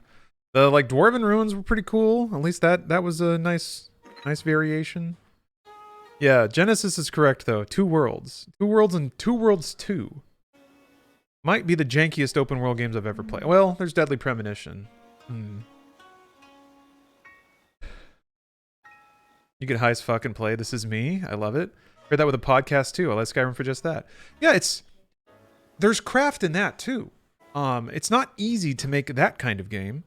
I think it might be a bit easier if instead of like really trying to enforce player consequence and game mechanics being meaningful at every level of the game at every moment, like you're biting off a lot more responsibility than just making it easy and putting explicit direction for all your players. But it's not a bad thing to just chill out. Most people want that from games, and that's good, I think. Oh. I would be more upset if that were the only kind of open world RPG, but we live in Cappuccino Cup. We live in a world of such riches in terms of games that it's okay for Bethesda to be making games that require low investment. I guess is how to say it.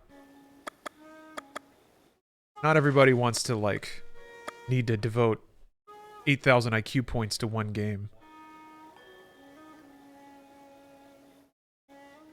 Yeah, Microsoft Office. I agree with you though. The Morrowind world is still really interesting to explore. I also like that the items don't explode if you bump into them and stuff. Yeah. I liked that the world felt dangerous and you really did feel like you had to explore. You know, there would be quests that are just like, there's a cave to the east of town. That's it. That's all you got. No, that's it. So go east and poke around. Find high ground. Look around. Try to find something that looks like a cave. Maybe it's the right cave. Maybe it isn't. I will say, though, that like the memory of getting vague instruction, loading up on food and healing items, going out into the wilderness, finding the thing, and then coming back and like that quest loop was way more memorable because I felt more autonomous. I felt like the things I was doing were actually having an effect and that it was earned and it was truly because of my actions versus, you know, just lining up the quest marker in front of me and hitting auto walk and then just chilling. But, you know, sometimes chill time is important. Often chill time is important. I always felt like the quest descriptions ended with good luck, fucker. Yeah, basically. Have fun, asshole. Yeah, you feel like you had an adventure, not that you went on some ride. There's a big chaotic world that you express volition inside.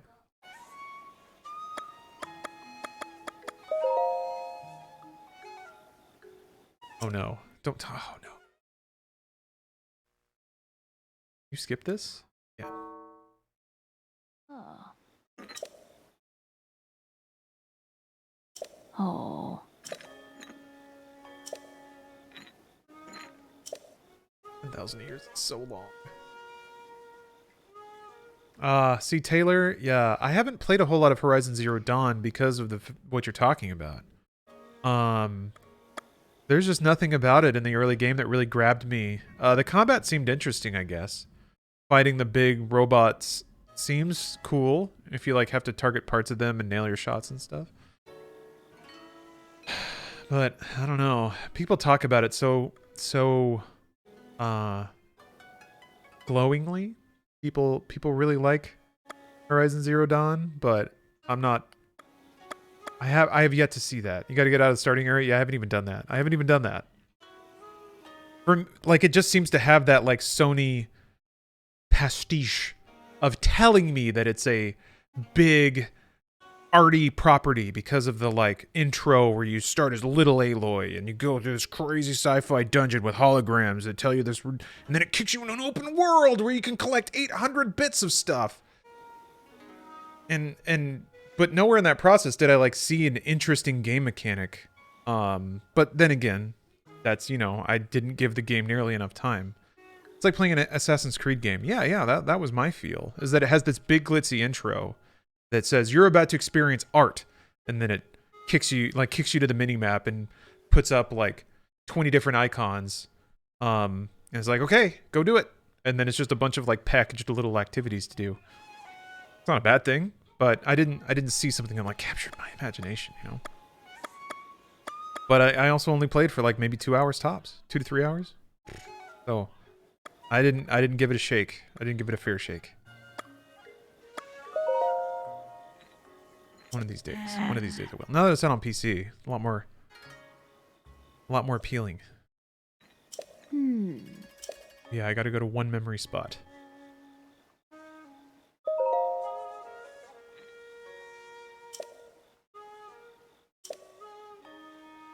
Ah, Ba Meadow. Yep.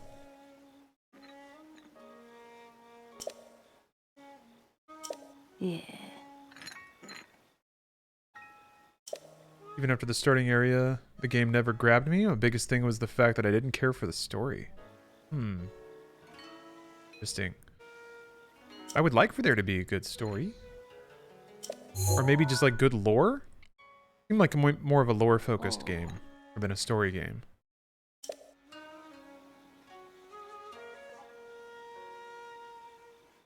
Love the stupid things that happen in Skyrim. Had a group of mud crabs fight an ice dragon and get frozen in place for their valor.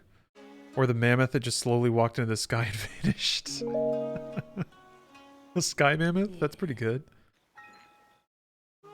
There were a couple of cool moments in Skyrim when you're just like fighting some bullshit enemies and then a dragon pops in out of nowhere. That's a pretty cool moment.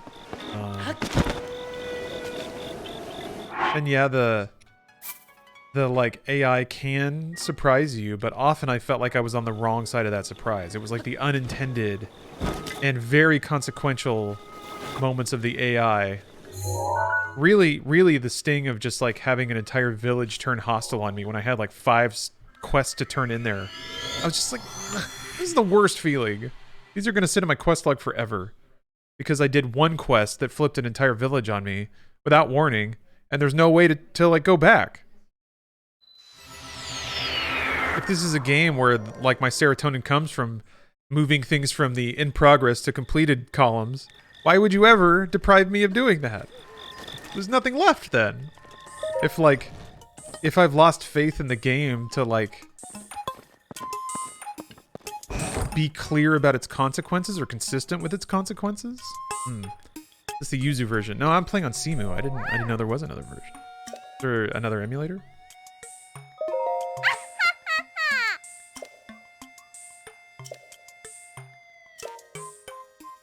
Yeah, ancient shaft.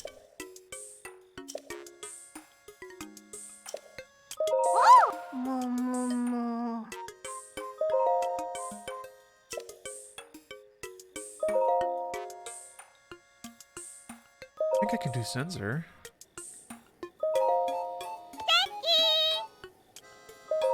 Have you played Guardians of the Galaxy? Yeah. Yes. I really like that game. They actually sponsored a stream of mine, so hashtag disclosure, I have received money in connection with that game, but I bought it and really enjoyed playing it before that. If that matters at all.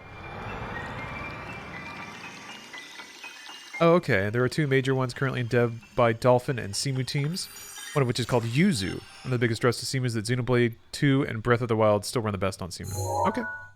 Well, I mean, I have 0 complaints about how this is working so far. I have heard of Sword of Vermilion, but I haven't played it. There's a lot of Sega stuff, old Sega stuff that I haven't touched. I played Phantasy Star 1 and 2, which, like, clearing Phantasy Star 1 was not easy. God, RPGs back then were something else. And I think Phantasy Star 1 ended with like a whole maze that was just, ugh. That was a rough Sunday afternoon. How can you be a gamer if you can't bitch about something right now? Come up with something? I kind of have to use the restroom.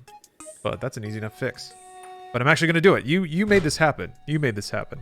I'll be right back.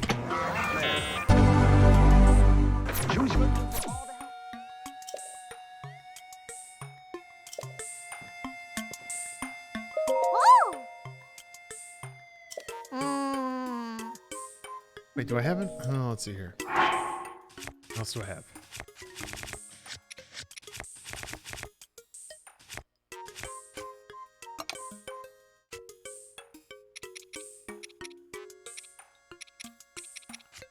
I have enough springs and gears, but I can't remember which one was which.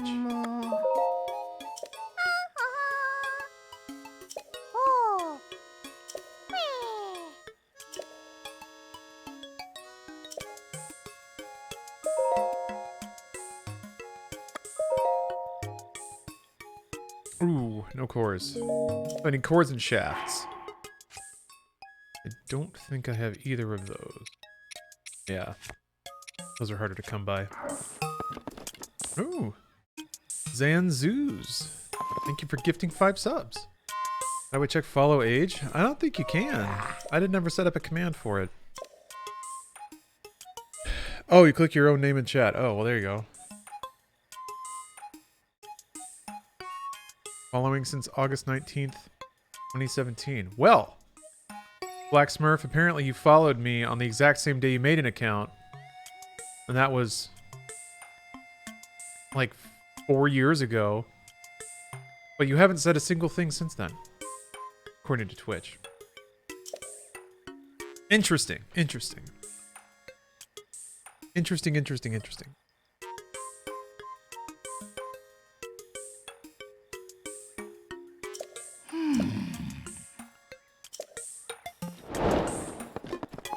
Yeah, that's some ultimate lurker. He lurked just to check age.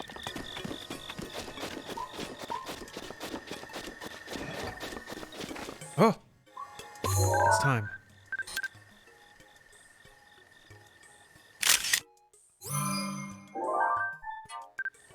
I will say the only kind of annoying thing about this game is that you have to go in and manually delete all your photos. It won't add it to the codex unless you save the photo, for whatever reason. Thought that was weird.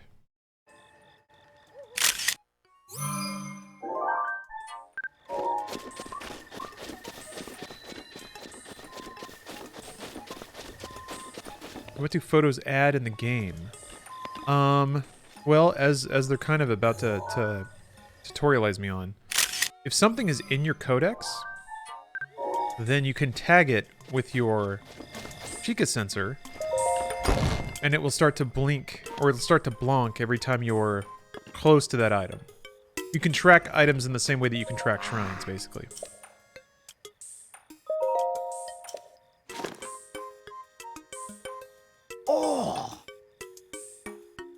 And you can track anything. Anything in the compendium.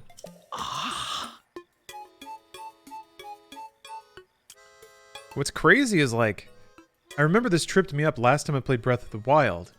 I was tracking arrows because I was trying to get all my arrows back. I was firing a lot of arrows in a shrine, I think. And they were all falling on the floor. So I was using arrow tracking to find where they were and pick them all up. But for like 10 minutes, it was driving me crazy because it kept going off, but I couldn't find an arrow. Before I realized it was the arrow that I was holding. Like, it kept blonking whenever it was near that one. So, like, anything in the world counts. It's crazy. Satanic Warfare, thank you for the cheer. What game took you the longest to finish in a regular playthrough? I know extra completion stuff. Well, that gets a little fuzzy. Final Fantasy 14, I guess. If you want to count, technically it's taken me 11 years, no, like more like 9 years, I guess, to finish that story arc, but I don't know if that counts. In terms of like a regular game that you just sit down and play, there's like some of the JRPGs have been pretty long. I remember my Tales of Symphonia save file was over 100 hours. Persona 5 I think was like 120 because I played it on hard. Yeah, there's, I think Dragon Quest 8 was over 100. Oh yeah. Oh, Oven, you're just here to lurk? It's totally okay. Most of 99.9% of all of my Twitch time is lurking. So I get it. I get it. I appreciate it. I understand it. In no way do I like mandate that anyone watching participate in chat. Nah. This is background noise.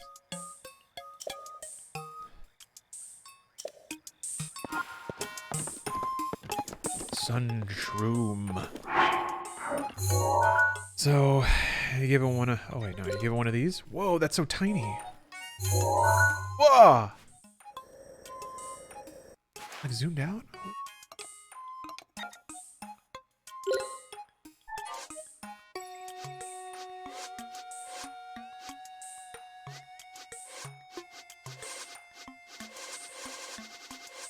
Why just not? Oh, there it is. It was so dark, I just didn't see it for some reason. Target. Now, I should have waited until it was sunlight to take that photo so that I can complete my Nat Geo percent run. But yeah, so now I'm targeting the shroom, the one that... There you are. Oops! How embarrassing. I didn't even take a photo of it.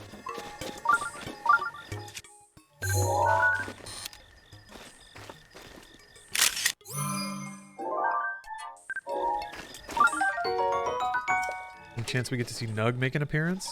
I mean, I guess there's THC Tuesday for that.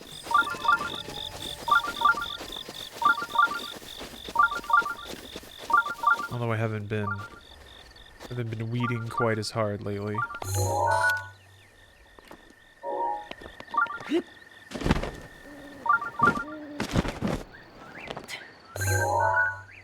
Gosh, all of these compendiums. Satanic, it's not as, I don't think it's quite as stimulating as you might think.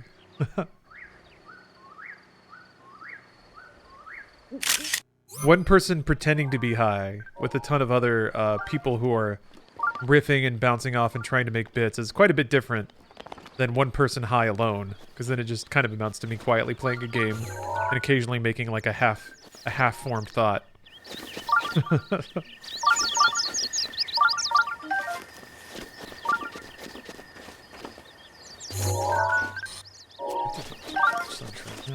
Oh wait, no, I took a picture of it. I just... Oh, little guy. Taking photos of bugs is a pain in the ass sometimes.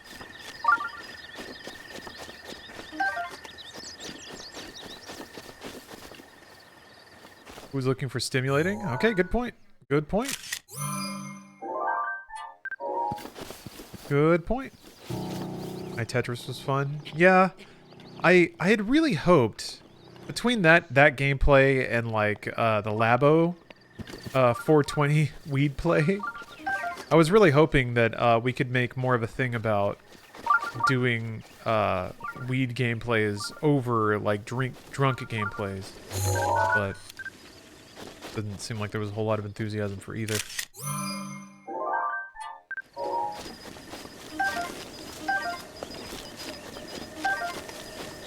That's okay. I could just get drunk and high and play video games on my own then. Ooh! Oh no! What a horrible photo. God, how embarrassing. Zansus, thanks for gifting more subs. Thank you for the 10 subs. Might be a stupid question. Is there an achievement for taking pics of all the animals or bugs in the game? I actually don't know. I don't know if anything happens. Oops, I meant even watching you play Tetris High on Twitch was cool? Oh, okay. I thought you were referring to the, because I did that one video way back at Funhouse where I gave Alana and Bruce a list of existential questions and then played Tetris.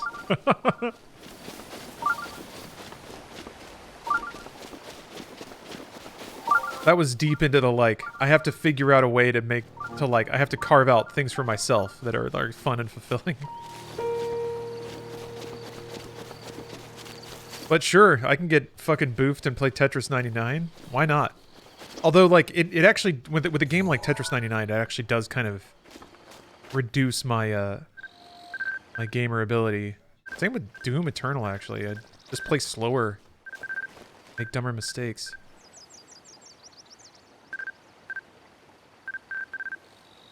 Because you can't crouch when you have the camera out. Fuck. Oh.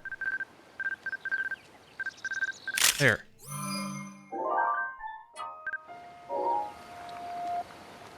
Love the Labo. Showed it to my parents. They laughed their ass off. Yeah? That's awesome.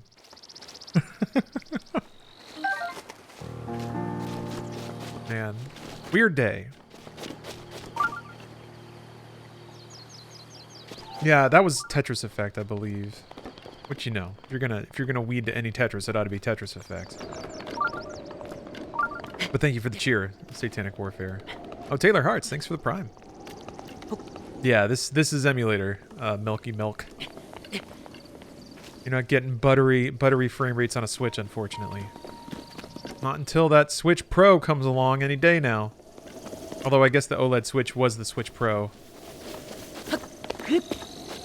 They just took out the rumored image upscaling stuff. Or it never existed in the first place, but that seems unlikely. Given the nature of some of the rumors, and they seemed corroborated by multiple parties. Oh, thank you for, the follow-up cheer. We're a stoner family, so yeah. The Labo vid, also the Tetris Effect vid, too. Okay, cool.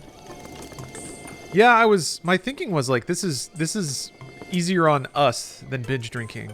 And honestly, a bit more socially conscious than binge drinking, too. It made some of the audience uncomfortable. Because, you know, you're just kind of... Some people aren't familiar with it or used to it, but... I don't know, Ooh! Hearing about people, like, trying to play along with the drunk gameplays, I'm like, don't do that. Don't do that. I get that people are adults and they can make their own decisions, but I definitely didn't want to be the catalyst for somebody else drinking as much as we did.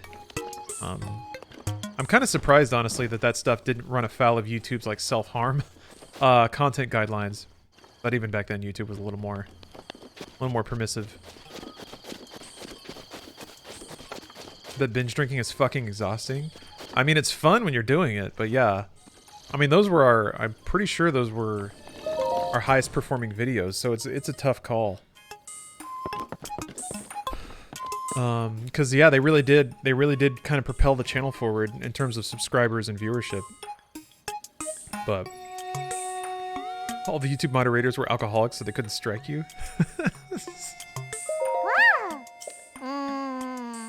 Oh, I'm Irish, so it's another Tuesday for me. Just kidding, Ireland's drink culture is actually toxic. Yeah, it's drink culture is a dangerous thing. It's like, it's well accepted in most cultures. Drinking in general, and then even binge drinking kind of can have a reputation of being like, oh, it's party time, it's fine, especially when you're young. But yeah. Think of how many subs you would have gotten with a fighting game tournament. We did one. It was like a sponsored thing for Mortal Kombat. We got all the costumes and stuff. Taking a hit from the bong or sparking a J are way less intimidating than shots. You think so, DJ Smooth? Oh, not a game, just fighting. Okay. God. If only. That's one thing that's one thing I never really got to inject into any of the content I made is my deep love and adoration of martial arts. I guess I did get to do that like jump off a chair punch in the there's some FMV gameplay. Everyone was really good sports about that, and I appreciated that.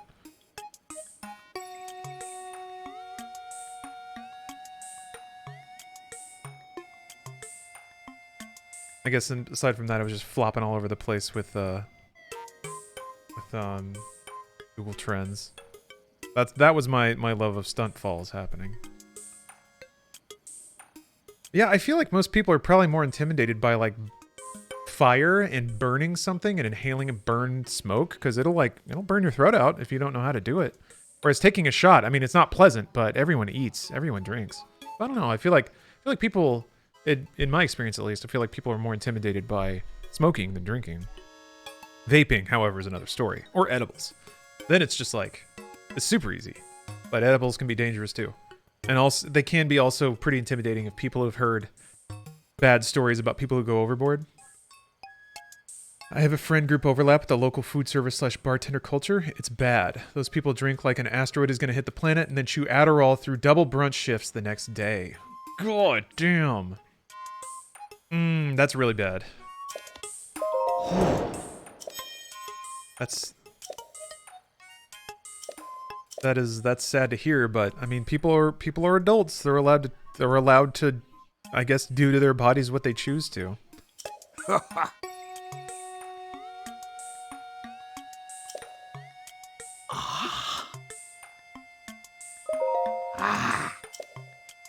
Oh, right. Yes. You can buy photos that you can't get. Yeah.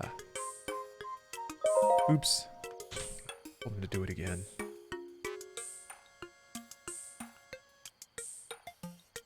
Edibles is my next unwind drug, moving away from booze. That's a good call, Yondo. It's so much easier on your body. And there's a series of like after effects that come from over drinking alcohol that you just don't get. Edibles, the only thing you have to worry about with is like binge eating. But still, binge eating food is so much better than binge drinking alcohol, even if it's the same amount of calories. Because at least food gives you nourishment. Alcohol just poisons you and dehydrates you. Huh? So I will say though that like it's not the same and they're not necessarily interchangeable. But like alcohol is just way more of a party drug. It's more social. I don't know. Maybe there's weeds that make people like just let go and have fun in social situations, but I find it just tends to make people turn inward. It's really good for when you're unwinding by yourself or playing Skyrim or something like that. But if you're hanging out with people, it can lower the vibe, not necessarily eliminate it. Oh goodness, after working at a party hostel and it was part of my job, oh boy. Round every guest up for pre-drinking games to later take them on a huge bar crawl. People got wasted. It was scary at times how bad it was, and a lot of them were younglings studying overseas. Yeah, hopefully, gosh, I guess hopefully they got it out of their system when they were young. But yeah. All you have to do is be sober around a bunch of drunk people, and suddenly the appeal goes away. Moo, moo, moo.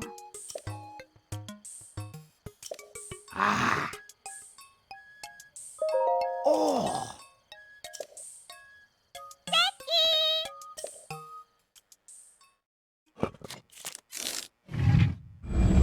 I drink precisely because it poisons me. Huh? People got one life and they're allowed to choose what they want to do with it. It used to be very social for me, but now I just get really tired and awkward, quiet, and stuck in my own head. Yeah, that could be down to the strain, although I guess I don't feel like I've noticed just mounds of difference between them. Be sober around your alcoholic best friend. That will help keep you in check. Yeah, I guess. Find an alcoholic best friend. I've noticed the paranoia hits me more with weed as I get older. Not sure why. I'm gonna guess it's because you got more regrets kicking around in your brain. When you're a young, fresh baby, you haven't lived, and there's not like a whole filing cabinet of stuff locked up here that your brain can bust out and make you feel bad about. But once you've lived and like had interactions with people and had things go sour, there's plenty of darkness to yank out, I think. Thank you again for the cheer, Satanic. Edibles are dangerous, honestly, to those who aren't used to pot. They take a while to hit, and if they are sweets, overeating often happens very quickly. Yeah, I almost said Rolodex for sure. Nobody knows what that is anymore, though, so it's just transitioning to 2020 verbiage, 2022. But yeah, I mean, I would say just like alcohol, got to be careful with substances that are designed to mask the intensity. And yeah, sweets, gummies, and cookies that have THC. It can be easy to overdo it. The good news is, if you overdo it, you might have a bad evening, but you'll go to sleep and wake up, and you might have like a bit of a weed halo, but you won't wind up in the hospital ever, and you won't do permanent damage to your body ever. And I don't know, the consequences of overdoing it are so much lighter than overdoing it with alcohol. You will never get liver cirrhosis from overweeding. Ideally, you'll just watch a Jackie Chan movie and it will blow your fucking mind.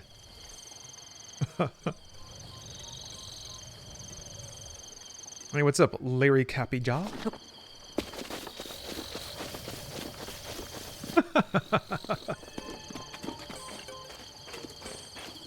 Oh, visited Oregon recently. Had some edibles over Thanksgiving. Tried to do a benchmark with 2 5-milligram edible gummies. Was wrecked and uncomfortable trying to go to sleep. Interesting. Yeah, then just go lower, or maybe it's not for you.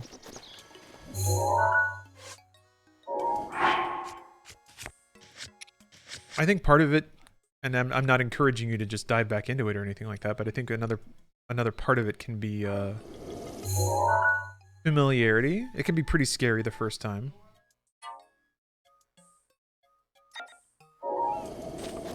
But once you kind of learn the way that it changes your brain, and learn that, you know, it's not gonna hurt anything, you just kind of ride with it.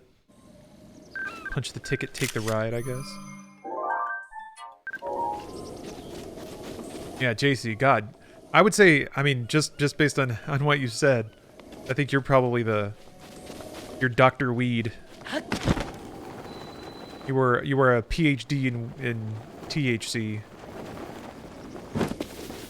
Oh, DJ Smooth, thanks for the cheer. Now that can go the other way, where it can have a bit of a dragon chase. If you have an experience where you get just the right amount of blitzed, and you watch Jupiter Ascending, and it's a transformative experience, that can lead to, I think, people intentionally overconsuming, trying to get that experience again. But again, the worst thing that'll happen is that you just get resistant to weed. It won't destroy your liver, and it won't destroy your organs and your stomach and your esophagus. You'll just have to take a break to get that intensity back. I have really intense anxiety, and for a long time weed helped with my condition. Once the attacks became severe, it started to hurt. Now that I'm on meds, I can't be on weed, but definitely miss the chill feeling. Yeah, when you have anxiety, that it becomes physical, like you have physical symptoms. I mean, yeah, I've heard stories about that anxiety being lessened with the right weed, but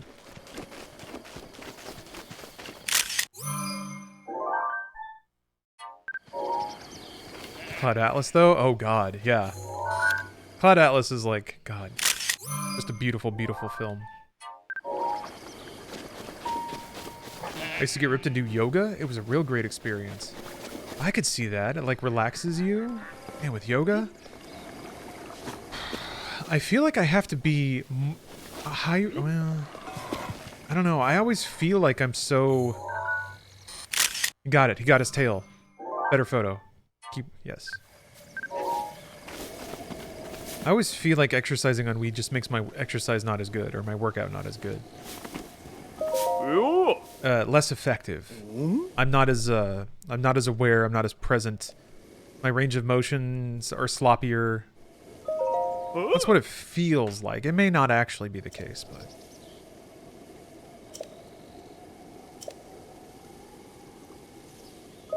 Wait, what? Oh, no. I only have so many arrows.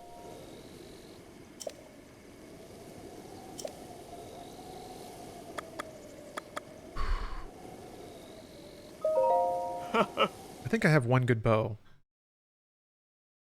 Satanic, thank you for the cheer. On a somewhat different note, I took mushrooms for the first and last time. I watched Rick and Morty, and it was amazing. I tried mushrooms when I was in Amsterdam. And honestly, like, I hadn't really tried weed at the time. But, yeah, I just ate, like, a container of them. They weren't dried. So, they probably were not, like, hyper-concentrated, but... It kind of felt like an edible, really. I just watched some Dutch music videos. That was fun. Oh, he's, like, right there.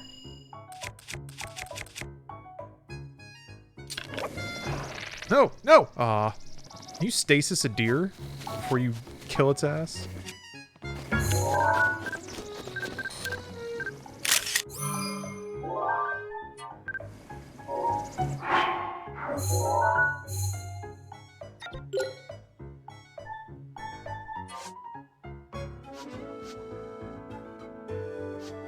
Oh, you can't. Oh yeah, you can't stasis living things, can you?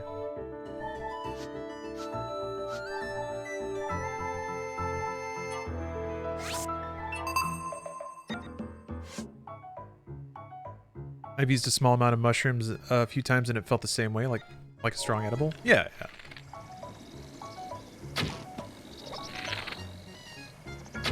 No! Stop running! Stop it!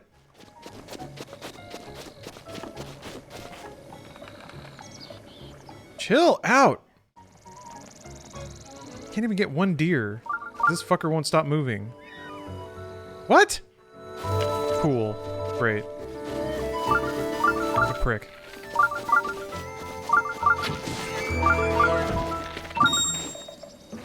Oh, that's a boar.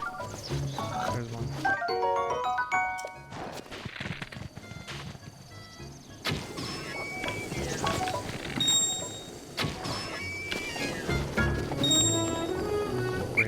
Great. 3. That's it. What a jerk. I had to retry this mission multiple times before I beat it. I don't want to burn the arrows. I don't have much money right now. Great. Thanks. I lost so much money on those arrows. No. Although I will have to put a marker here so I remember that this minigame is here.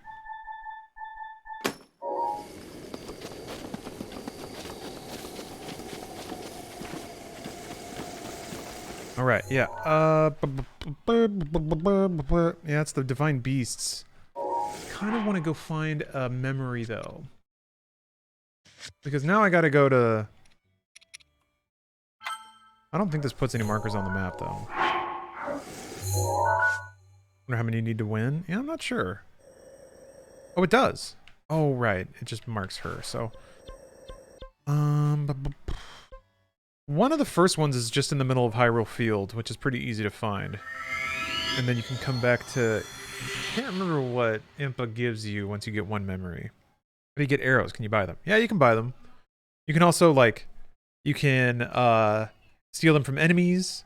If you have a wooden shield, you can let people shoot arrows at you, and then when you put away your shield, you'll get all those arrows in your inventory, which is pretty cool. So there's a couple of ways to farm them out.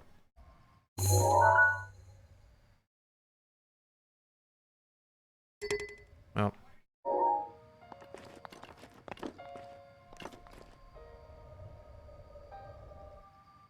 DJ Smooth, thanks for the sub.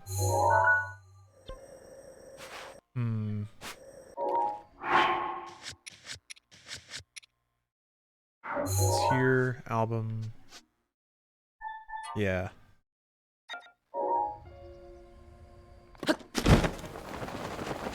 Although, there are a lot... I don't have my horse. There are a lot of, guardians roaming around, so this can be a little dicey. But, whatever. Sorry, I'm just trying to change my, tracking back to... shrines. You can also just have a bow enemy and position yourself in such a way that they will shoot into the ground, try to hit you, and then collect the arrows from the ground. Oh, okay, alright. Alright. Isn't there a guardian right there? There's a guardian running around there, yeah. Uh-oh. What is this?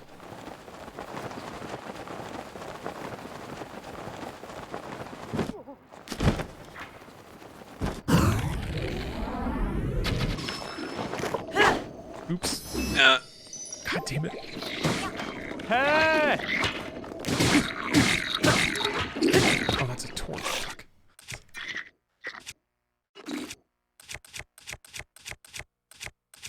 I mean, hammers are nice. Yep. Shit. Hammers are nice when you need to break rocks and stuff. Oh, I didn't know hammers would make them drop their shield. That's awesome.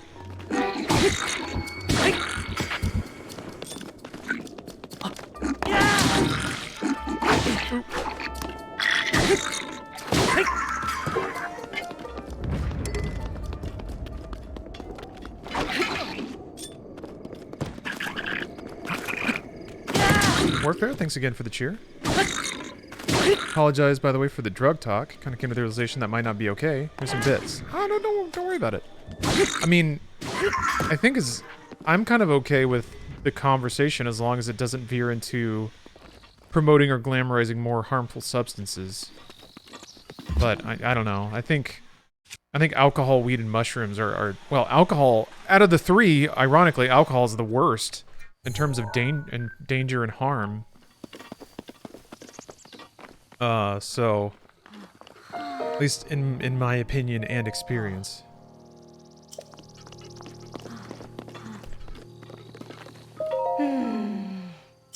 Oh.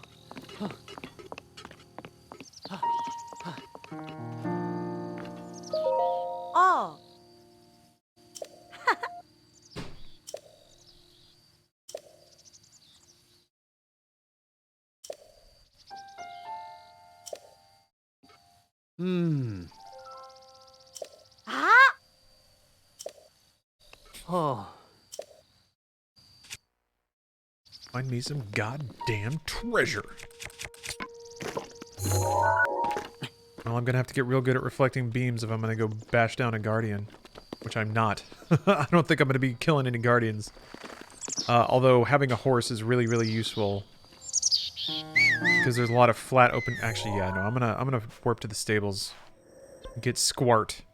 And ride Squart back here. Because if a guardian gets you on flat ground, you're kind of effed. Oh, you just finished the Endwalker MSQ? Nice. It's got a really satisfying ending and epilogue. The memory in Hyrule Field is in a pretty safe spot. I remember the spot being safe, but getting to it means you have to cross an area that has a guardian in it. That's my memory. Could be wrong. Maybe I'm overthinking it, but I don't think I've ever done anything I've regretted when high on weed. Alcohol, on the other hand. That's a really succinct way of putting it. What? Oh, he loves beetles? Berry tonic. Sure, take the beetle. Wow. Wait, you can make tonics with fairies? That sounds terrible. Doesn't that mean you're like boiling a fairy with a bunch of other monster stuff to make fairy juice? Oh dear. I'm doing the memories in order? No, that's just the one that seems like it's the most accessible. And also the most exciting. I love how much choo-choo jellies sell for. Choo-choos are so easy to kill. Wow.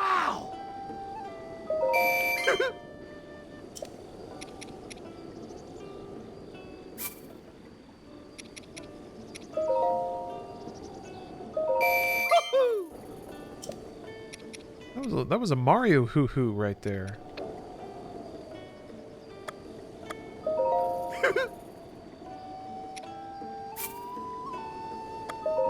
Yeah.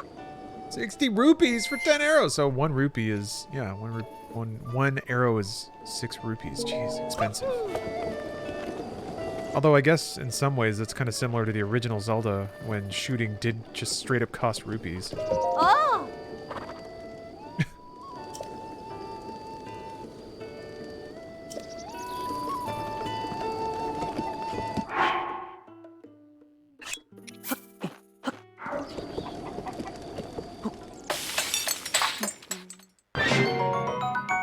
I only have 3 hearts, so.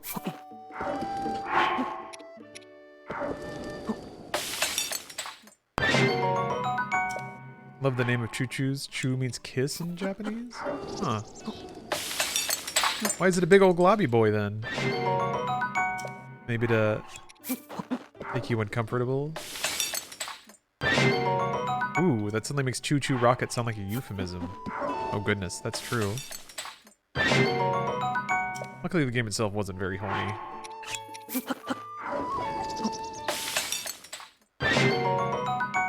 Alright. Carrying around a lot of bowls of simmered fruit.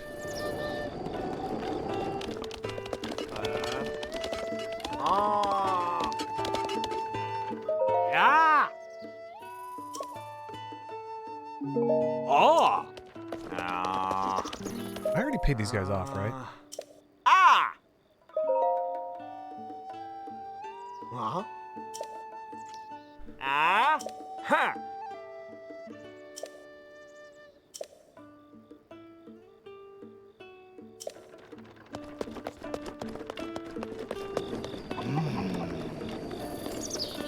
Oh right, my horse. Hoy.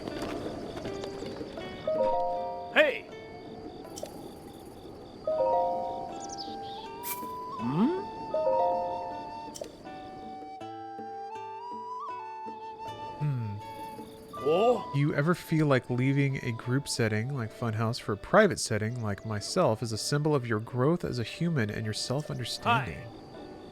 Not really, no. If anything, it would be the opposite, right? If I'm opting for seclusion over collaborative work. But, I think the distance has helped me learn a lot of things.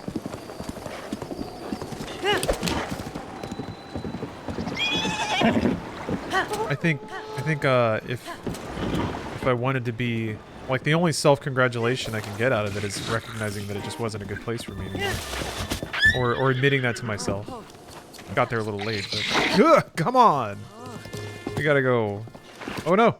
Oh, wait, you can't take pictures from horseback. I want to talk to this guy though. Sorry I freaked you out. We named your horse yet? Of course. My horse is named Squart. Oh, he's got the hot meats. Got those smoked meats.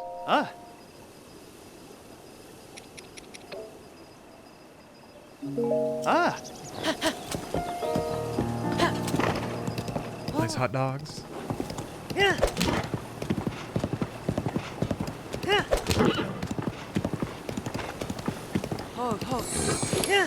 The meat was raw. Yeah, he doesn't want to cook it for you. Deny you the serene joy.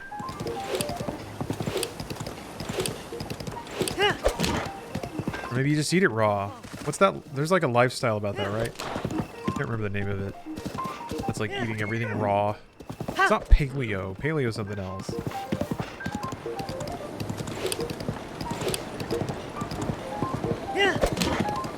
Yeah, Luth, thank you.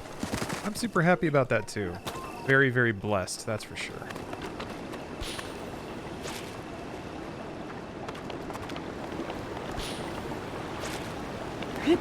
Oh dear, this is fast water. Yeah. Yeah.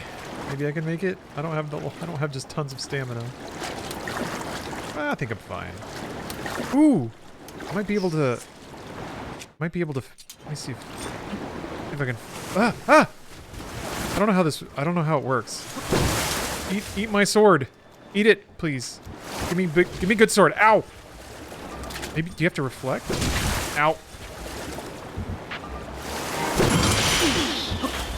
Nope, he's just dead. Okay. No. Can't win them all. Oh man, that got a fish too. Excellent.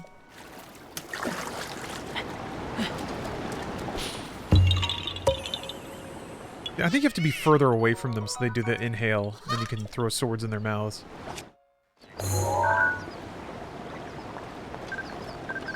Yeah, so they do the big suck. Fuck you, birds.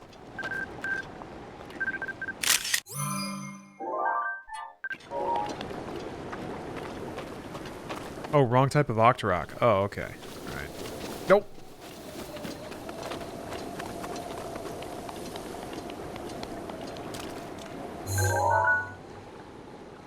Look at that frog. That's a good frog.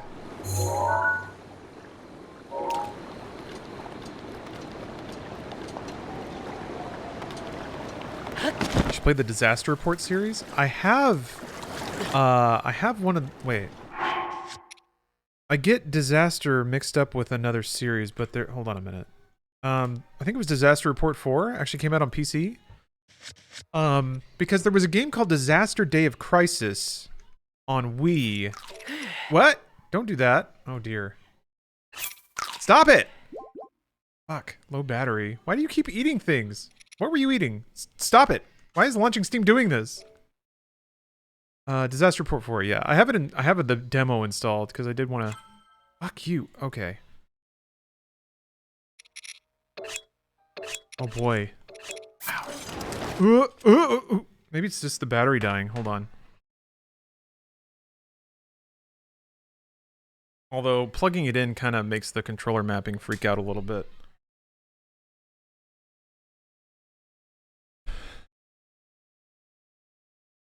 There's Disaster Report, Raw Damage, I don't know what 3 is, and Disaster Report 4. Okay.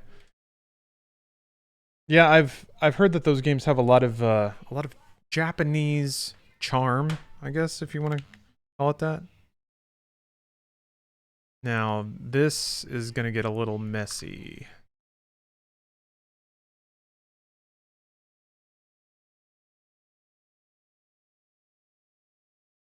Because it's no longer duplicate timestamp and queued.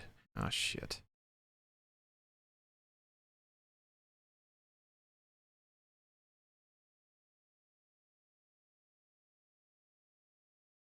About this, how do I?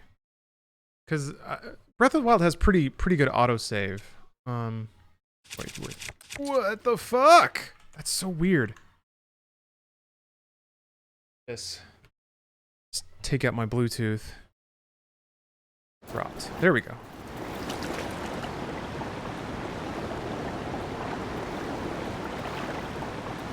Oh, I'm floating downstream. Crap! It won't. It doesn't. Is there a refresh? Oh dear. Oh dear.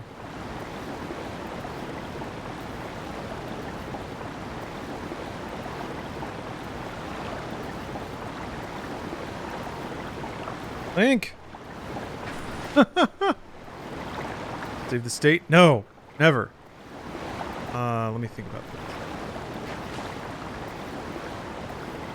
Coward's way out.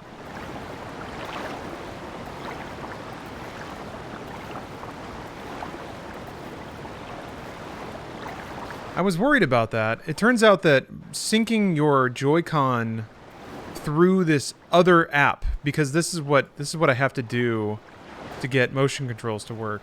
I have to use this other thing. Syncing through this, like, it changed the way the controller turned off. Oh dear. Well, I gotta trust in the autosave. I mean, what have I done? It autosaved when I went to the stable. Then I just took some photos of stuff and got a Korok seed, so that's not the worst. Yeah, because this, like, window isn't even showing up anymore. That's another weird thing, is, like, this application doesn't always hook in and let go quite properly. There we go. Okay. Now I got one controller, it just buzzed, good stuff.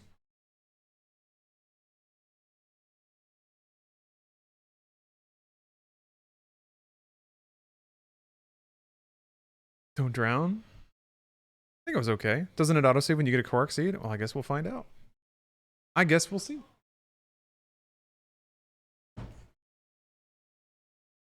You still use Joy-Cons with the emulator? I use a Switch Pro controller. Yeah, you're right. Korok seed. Look at that. Man. This game does it all right. Does it all right. Electric Chungus. Everything's correct. I don't oh, it does work wired. Look at that! Look at that! Oh, damn, man. Oh!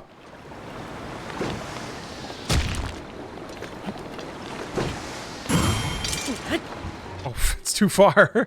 It just goes underwater. Why wouldn't it work when wired? Oh, there's no reason it wouldn't work when wired. I just before when I set this up, I had it wireless with Bluetooth, and then I plugged it in to let it charge, and I was in this weird state where the buttons would still work, but the motion control didn't, because it like got weirdly out of sync or desynced with Better Joy, which is the kind of wrapper application that enables you to use Joy-Cons and motion control and stuff. Why not play on Switch? Because you don't get these buttery frame rates. All about that butter. Oops, oops. No, actually, that's fine. GG. So, I don't know. I for some reason, that led me to believe, or at least think that, for some reason, when it was plugged in, that motion wouldn't work.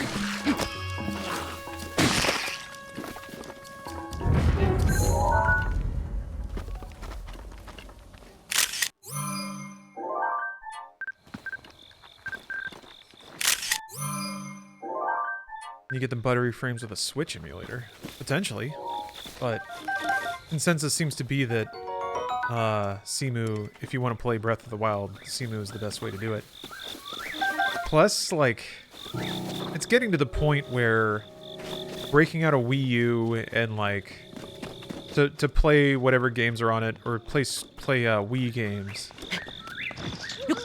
It's good to do that, but motion control support and stuff is getting to the point where it's just more convenient. Ah! It's more convenient to emulate, even if you own the hardware in the games.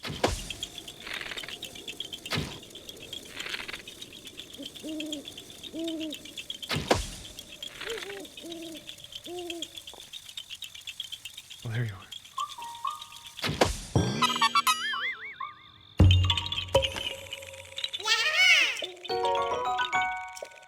Need a high-end GPU to emulate Switch games.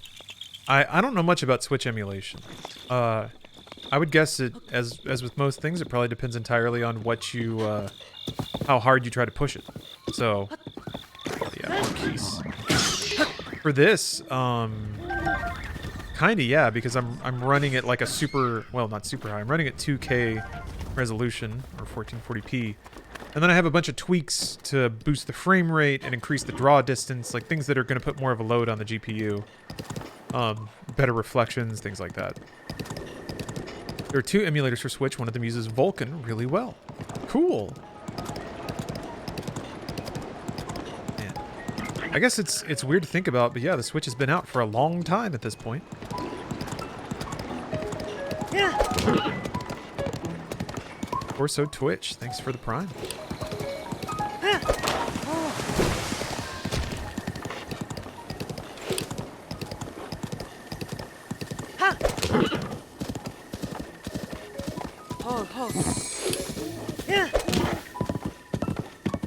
Is this game 5 years old in a few months?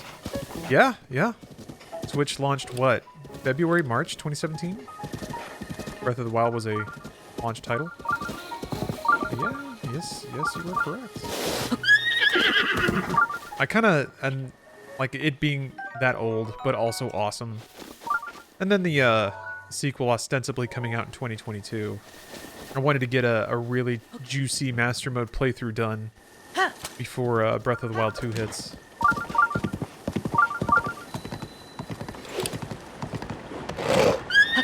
What's up there, fella? Is this the guy who talks you down if he sees you on the side of standing on the side of the bridge because he thinks you're gonna jump? I do remember there's the one character that, like, you get bonus dialogue if you just sit with them for a bit. And they're like, oh, this was really nice, thank you. Or something like that. Oh.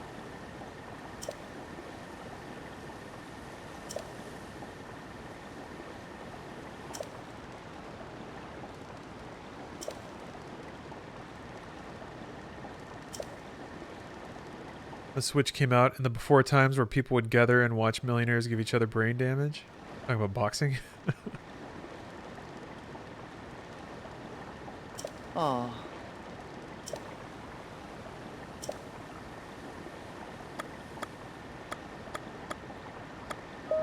Huh?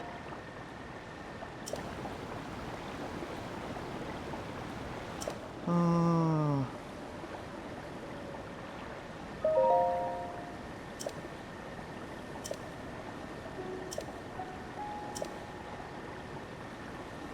Hmm?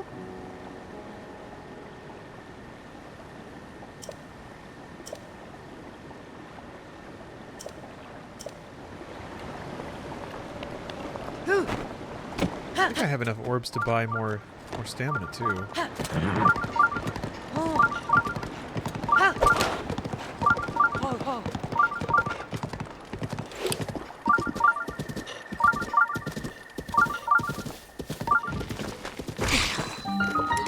Oops. Oh, what an ineffective move. Get up, Link.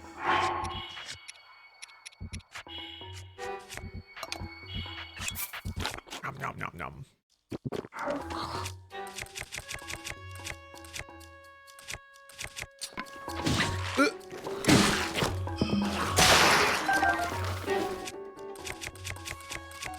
Hey, wait. So, like, see I got an arrow?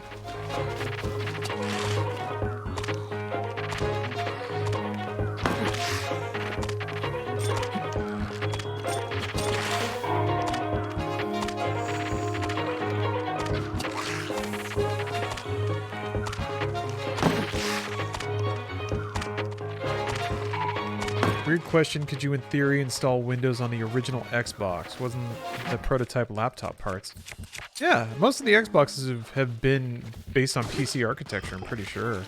And I'm pretty sure they run versions of Windows. What? I didn't know that could happen. You could install Linux on a PlayStation 3 until they made it so you couldn't do that. It was not very cash money of them. They actually had to pay out a class action lawsuit because of that. Yeah, Sony got sued. I got like $9 because I had a launch model PS3.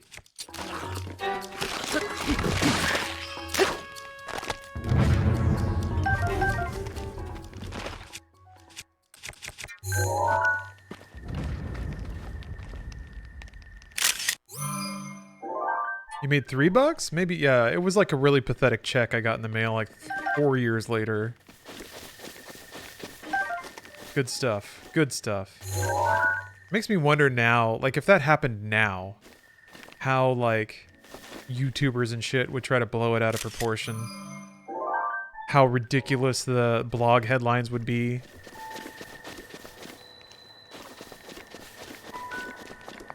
Sony cheating their customers. Sony lied? Sony pays for their lies. Like some shit like that. For the 3 nerds that care about installing Linux. I remember that people did that to put folding at home on PS3s. That was like the extent of it. Do you believe in gods, tarot cards, or neither? Ah, the two options. I believe in some sort of divinity, even if that divinity doesn't have consciousness. I believe in some kind of like greater construct that determines the world that we live in. Even if that is just cause and effect, even if it is just causality. If causality is the only god, then it's still something that like we can conceive as a higher power. It's like anything that puts order on entropy is something that is like spiritual for me, I guess. And I think that we don't necessarily have the perceptive tools to know exactly what form that takes. Yeah, I'm the Merovingian. Sort of. His take was a bit different. He thought that the only real truth was understanding cause and effect. The Matrix is a little more philosophical than it is theological, although they are related.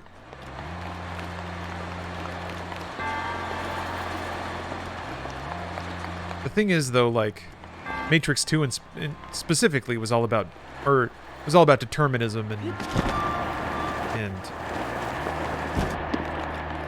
how can you ensure the oh no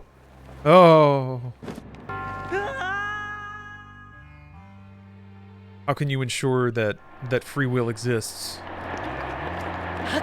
Merovingian was essentially saying that free will doesn't exist because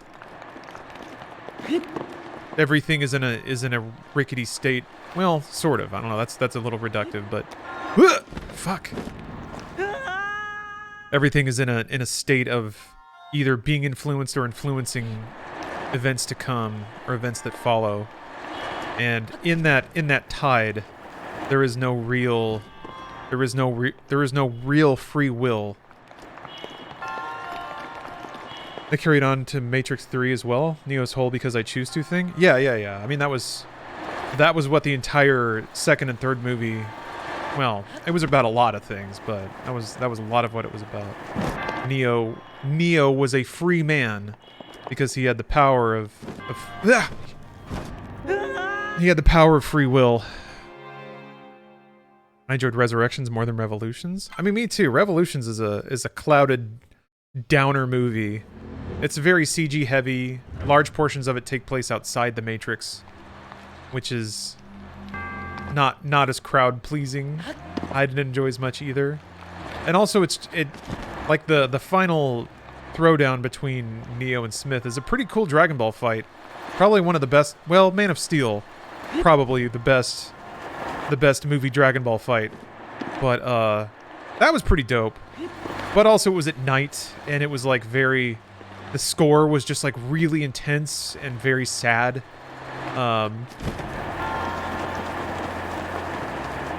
Yeah, I only ever saw Revolutions once. Despite... I still respect it. And I still respect the Wachowski a great deal for that movie and what was said during it, but it's not a very, like, let's say, watchable film. Sometimes a lot of Wachowski movies aren't super watchable. I'd say Revolution is probably their least watchable movie. And, like, man, it's, like, all the characters are just dying, and it's tough. It's a tough watch. Also, like, just the... I don't know. The Smith-Neo fight was pretty rad. And then it just, like, goes to the Oracle on a bench being like, a new day rises. And then it cuts to, like, this really weird shot of a sunrise that doesn't even look like it belongs in the movie. It almost looks like stock footage, I remember. Actually, I haven't seen Bound, no. I should, though. Their first movie, right? Break down Resurrections for me? History repeats itself? Oh, no. A lot more complicated than that. And I don't know that there is a whole lot of breaking it down. There's a lot going on in Resurrections.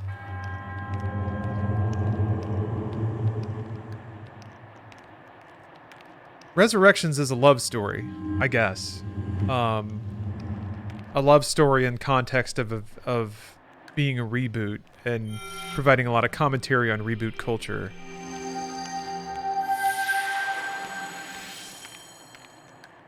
Commentary on, like, art and its role in a healthy society. Commentary on the legacy of The Matrix as a film. Yeah, they do all have different poses. I swear they did.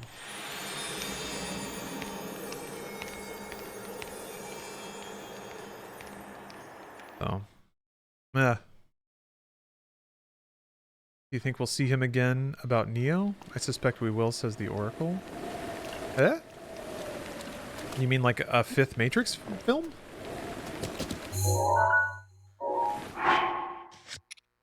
Or do you just mean...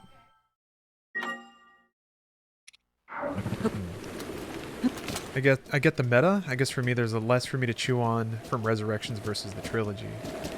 Maybe. I think it depends on what you like to chew on. It gave me a lot to chew on, personally. It wasn't like, oops. It wasn't really the, like, science fiction, mega project that Matrix 2 and 3 became. It didn't necessarily have that in its scope, which is good. Because Matrix already did that. It didn't need to do it again.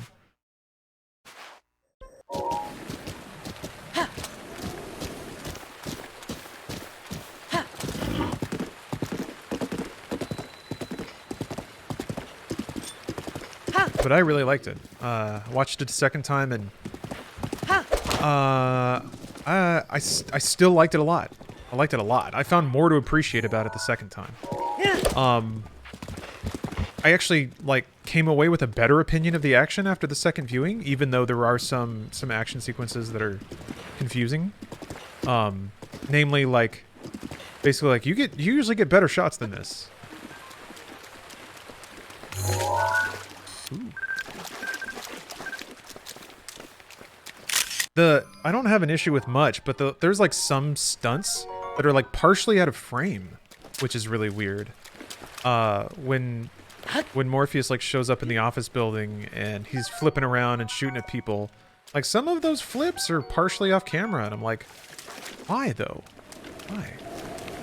Why not have like a luxurious shot of him doing a flip in slow motion rain?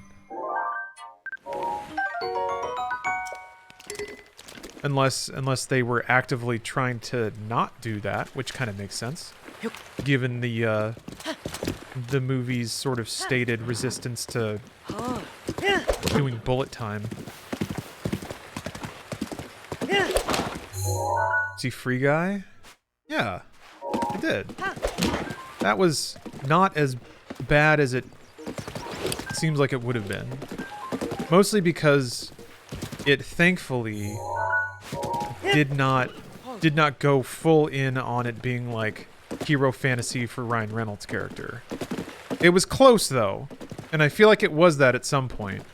And then they did some rewrites to make it a little less predictable and derivative. I don't know that I necessarily really cared much about the love story in that either, but you see Dune? Yeah, I did. I liked it. I liked it a lot. I only saw it once though. I thought making some programs taking the memories of people in the old movies was weird.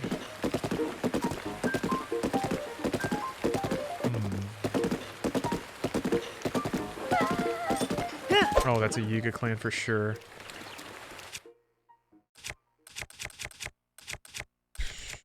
Maybe I can get him with the hammer? Probably not though.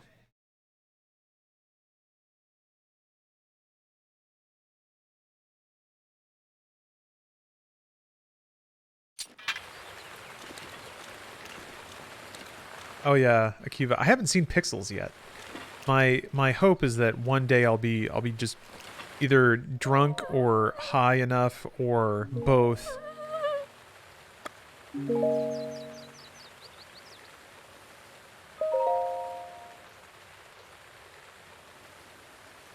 Oh, she got me. Damn it. She got me! Fuck. I thought she wanted grilled salmon for a second. I was like, oh, this is interesting.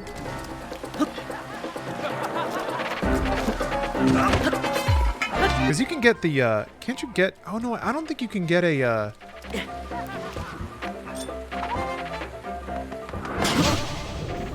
don't think you can get a flurry rush off their, like, drop attack.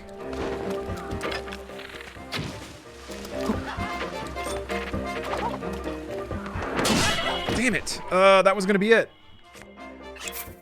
No bananas for me. Up! Oh! Don't hit my horse. Fuck! It's so slow!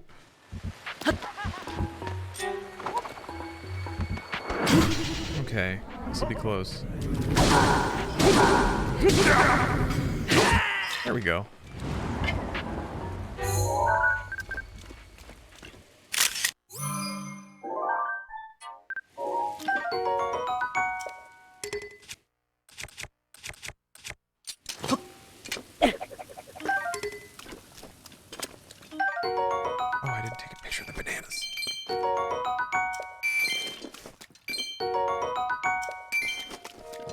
Pretty sure Yiga are the only times rupees just drop in the world.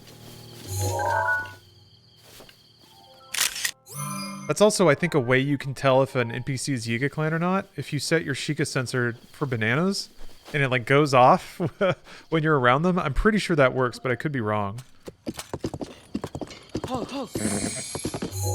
Alright, alright. Wait, this... Wait. Why not just... Where am I going? Where am I going?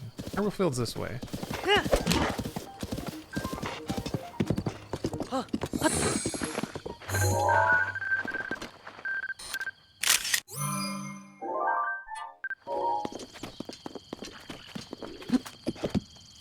Yeah, I love the Yiga clan and their like role in the game.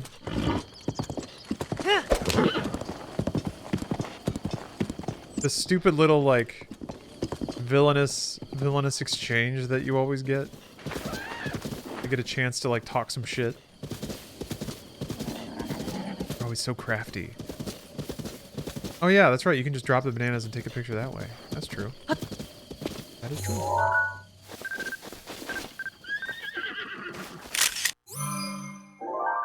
If you hit the blurpy, blue creature near the fairy shrine in Kakariko. Oh, stealthy, it drops a ton of rupees. Oh, I didn't know that.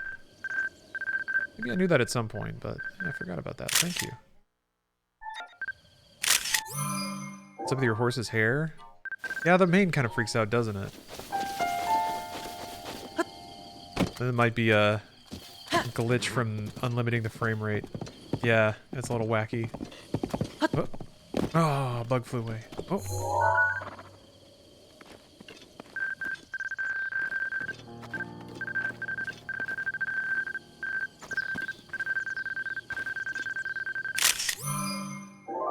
Fuck. Okay, I think that one got it. Yeah.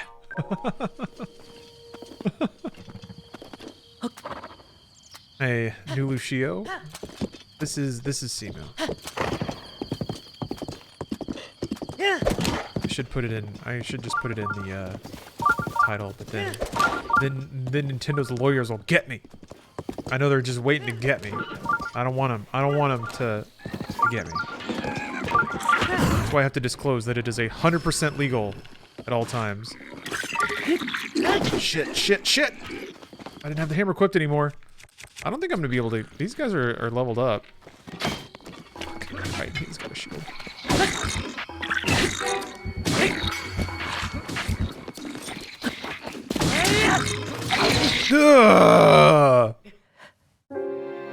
And that happens too. He just kind of whirls around on the ground.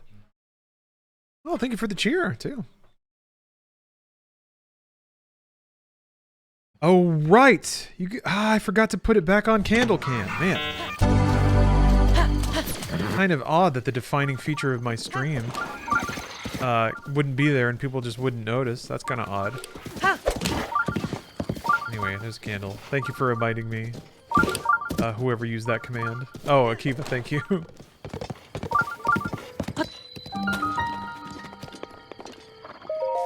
Using any mods? Sort of. I'm not adding or changing any content in the game yet. But there are mods that change the resolution and enhance the draw distance and change the LOD scaling and stuff like that. Ones that add better reflections. Yeah, there is a candle mod. You can see the candle right there. Modded that in there.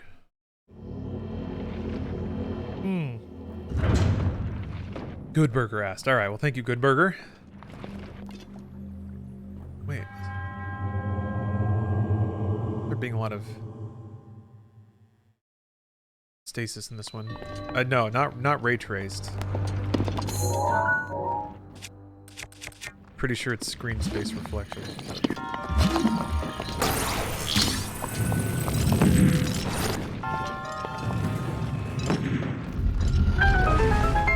I did it.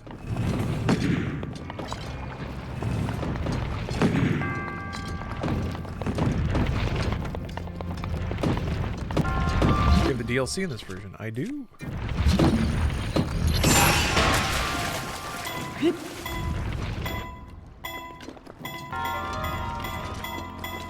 Oh shit. Right, there's Guardians here.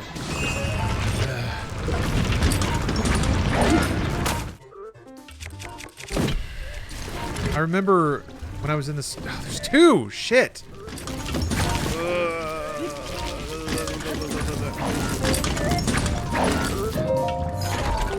I don't think one Guardian Blade is. Jesus. One Guardian Blade is going to be enough to kill. Oh, that's right, that's right, that's right. This is how you do it. This is how you do it.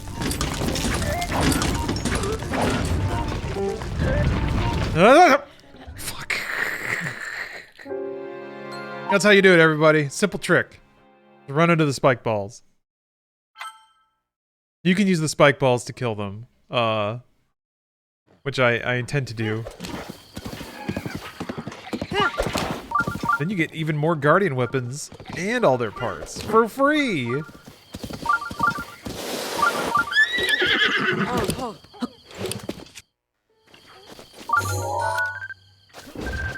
What? Oh! Oh! Alright, alright, alright, hold on. Oh boy. Oh shit. Alright.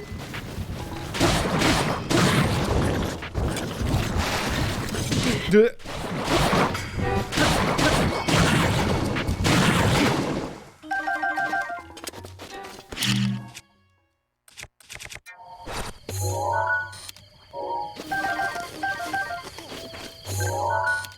it.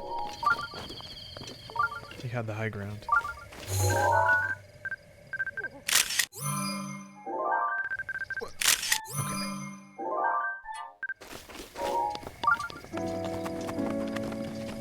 That's weird that it didn't start me in the shrine. Maybe combat shrines it doesn't start you in the restart the shrine for you. Huh.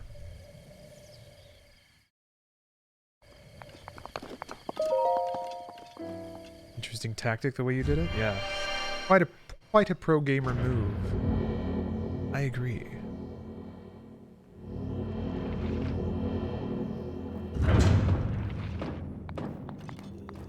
Interesting to see how the Steam Deck handles this game. Yeah. You know, as time goes by, I did manage to get a pre-order on it. But the more time goes by, I'm kind of like, it would be a fun gadget to noodle around with. And I thought it would be like a good travel PC. Like I could use it to do work on. If I just slap Windows on it. The more I think about it, I'm like, man, I already have a decent thin laptop that I take when I travel to do work and stuff. I just don't need it and feel like I wouldn't use it. Maybe I just give it away. Maybe I do that. I got one. I could just do one of those fancy stream giveaways that Bruce always does.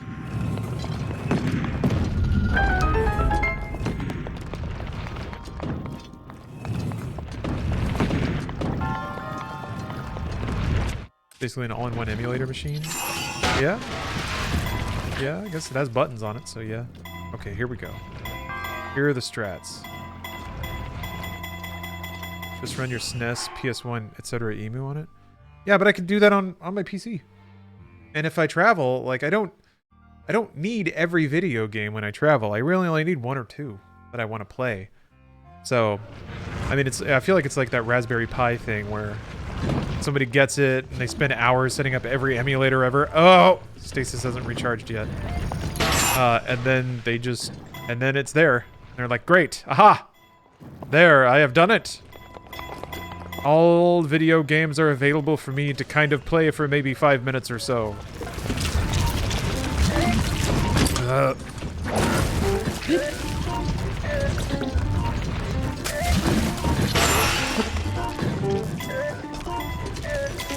Oh, you bitch. Okay.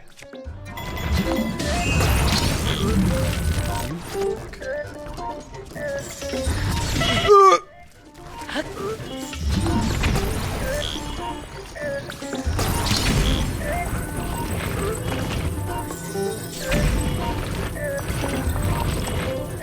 think you got wise to my game. Could handle PS3 emulator on it. Again, I feel like you're back in the same boat of like, aha, yes, now I can play Killzone. And then you play Killzone for 10 minutes and you're like, oh right, Killzone is not great. Jesus Christ.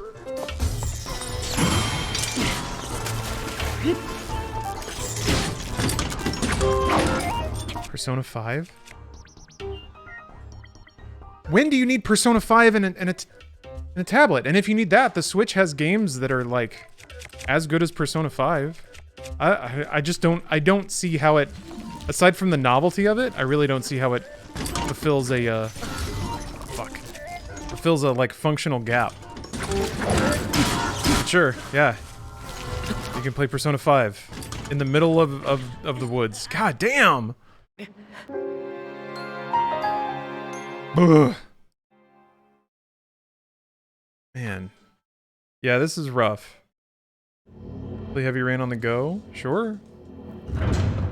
Use the steel spike ball and push it forward. You can't push it forward. It's in a trail. It's in a track. And I was kind of hoping that he would chase me, and then he didn't.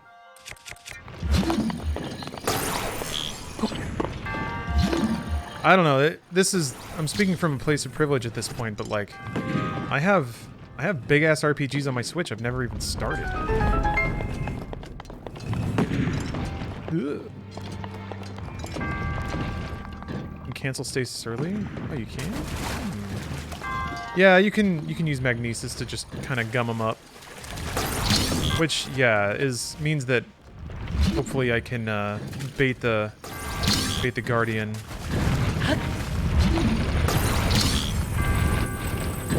Anyway, don't get me wrong, like, it's a really cool gadget. I think for people who haven't gotten into PC gaming yet, it's a very cheap way to sort of get introduced to the pastime. It'll be the cheapest gaming PC I think you can get. And probably the... Oh no! What? The moves! The fucking moves of this guy. I really wanted to shove him down that hole.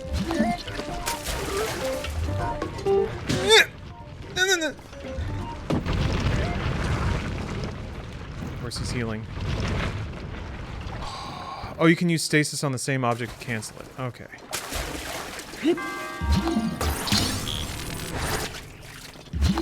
I don't know. I really do feel like the majority of people are probably going to, like, get it, spend an entire day installing every last emulator on it, and then they'll be like, ah, I've done it. And then they will put it on the shelf, and there it will stay.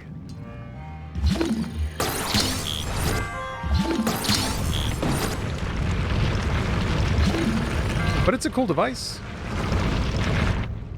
I really like the device. Downloading the emulators is the fun. No, that's valid for sure. Tinkering around with stuff and getting things working is it's a fun pastime. All right.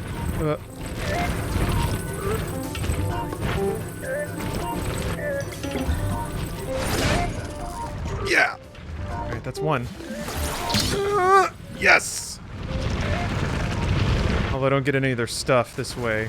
I don't think their parts are gonna fall out of the chute. Ah, well. At least I didn't use all of my weapons to make it happen. I thought I would actually... Yeah, no loot, no loot.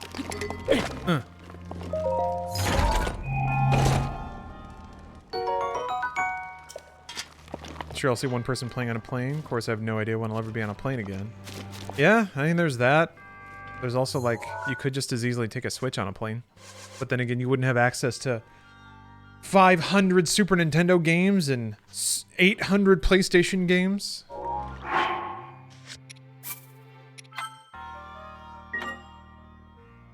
For me, it's literally for Kingdom Hearts. That's it. Portable Kingdom Hearts is a dream that they ruined it for the Switch.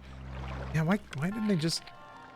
Why didn't they just port Kingdom Hearts to Switch?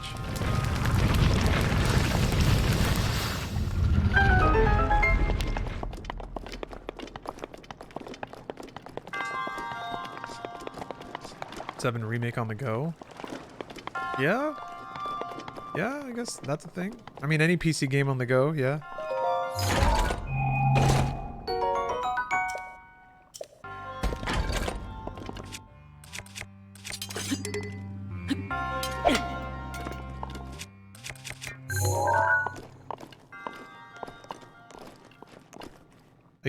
I guess right now there are already plenty of games on the go.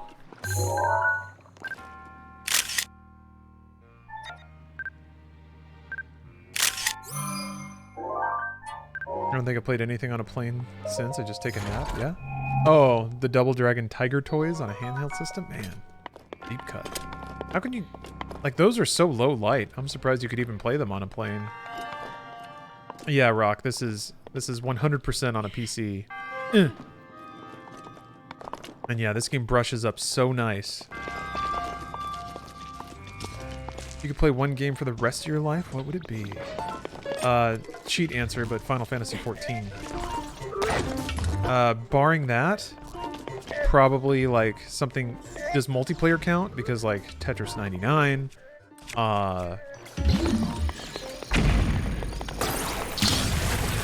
StarCraft 2, or Brood War. Oh, is he not gonna chase me? Yeah, Roblox. I mean, Minecraft.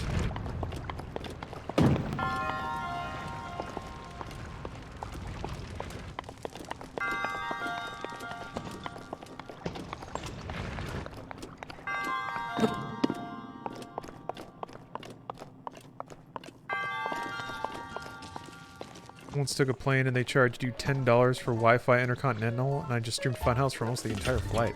I am impressed that you were able to stream video on Intercontinental Wi-Fi. Me, there's two of them?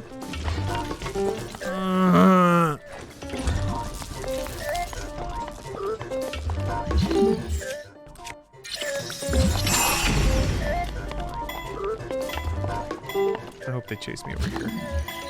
Do it, do it, do it. Cowards.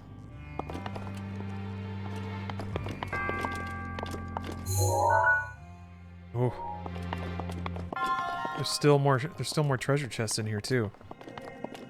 How do you do the motion sensor section? I actually have a Pro controller hooked up and it has motion controls. Oops.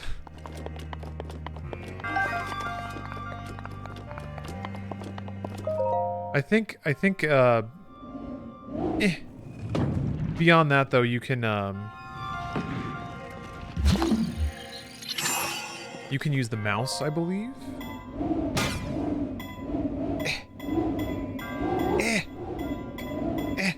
Oh, I think it moved out of the way. All right, well, whatever. That got it. Yeah, glorious. This is emulated on PC.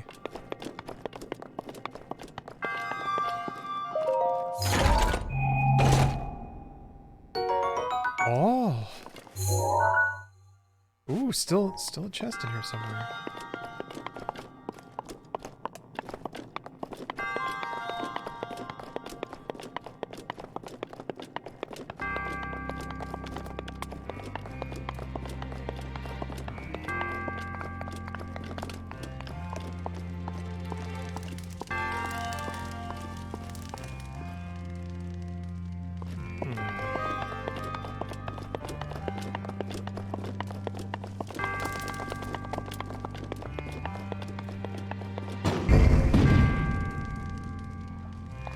Oh, right. Gotta burn this shit first.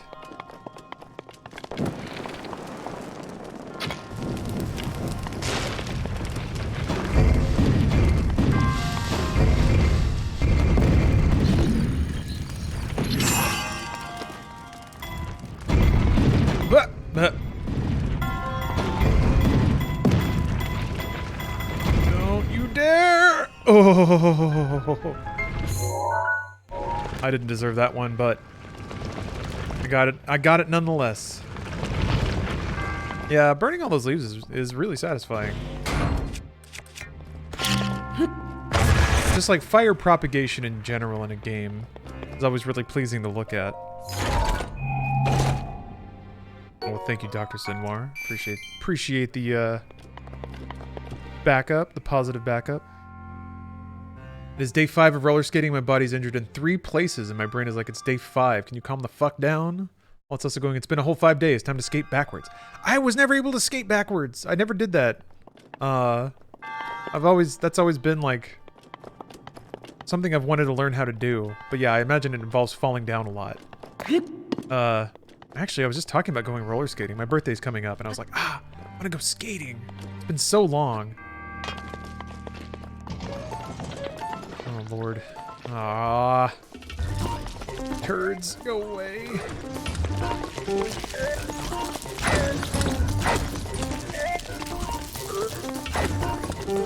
I have no clue how to do it. I want to try.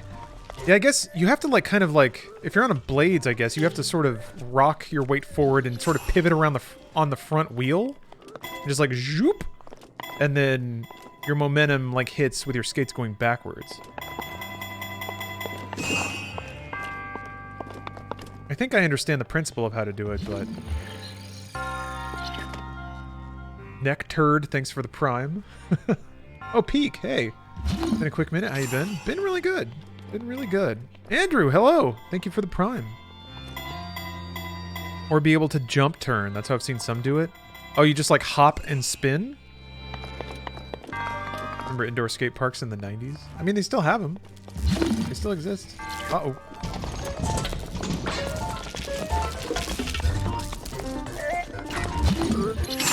I have to like...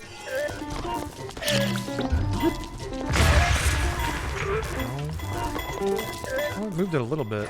I think there's like a hammer around here. Oh, that didn't move it at all. Never mind.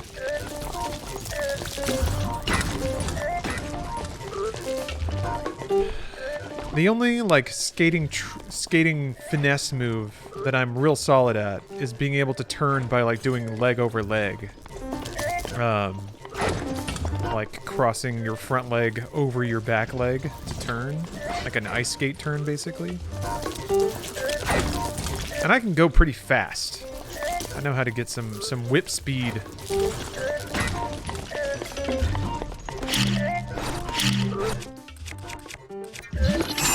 You nerds gonna follow me onto the forbidden platform? I don't think they will.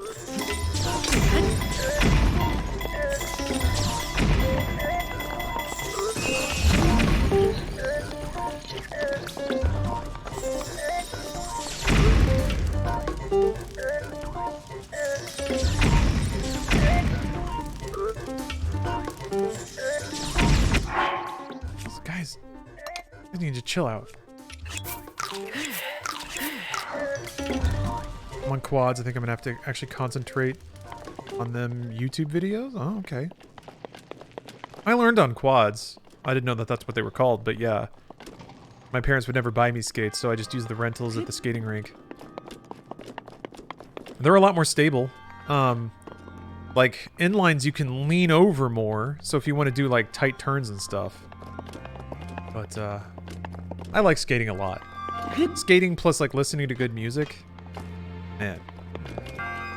That's a good time. Oh, Ratasaurus. Thank you for the sub. What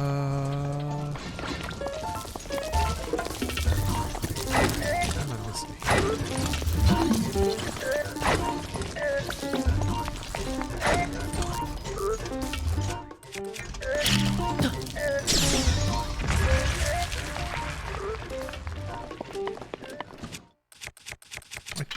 I think I can just stasis that thing and then smack it with a hammer. I always got blisters on my ankles. Was I just not wearing the right size? Felt like I must be doing something. Well, that means that it was rubbing, so it could have been the wrong size, or you just didn't tie them tight enough. That can be a thing. Ideally, skates are cinched crazy tight. Not like so tight that it cuts off circulation or anything. Oh, fuck. They hit it! You bastards! Damn it. I would say, like, if you had Stasis Plus, you could stasis them? Yeah. But alas. But yeah, it's, it depends what kind of skates they were. If it's like, if they're like leather skates, then maybe they just needed to, like, sort of morph to your foot shape. Or they weren't broken in properly. If they were like plastic shell skates, then could have either just been a bad fit, or they weren't clamped down hard enough onto your ankles. Yeah. You can also just wear really thick socks. Kind of helps fill out the space and keep them a little more firm on your foot.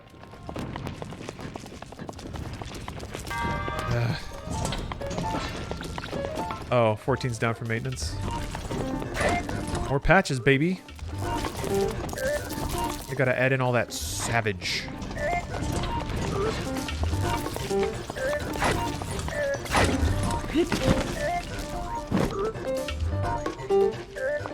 And I can't go downstairs.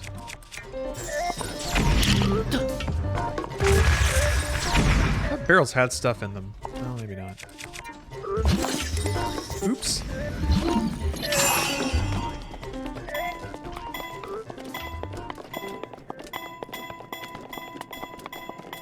Also just having to break them in. When I played hockey, if I got a new brand of skates, I would get some kind of blister. Yeah.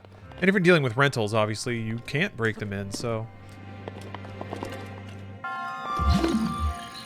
There's also just kind of a factor of if you do, like, a physical activity enough, sometimes you just get used to it hurting. Why can I not... Yeah? That's weird. Why won't it let me use this? Oh, because I guess this puzzle's already solved. That's weird.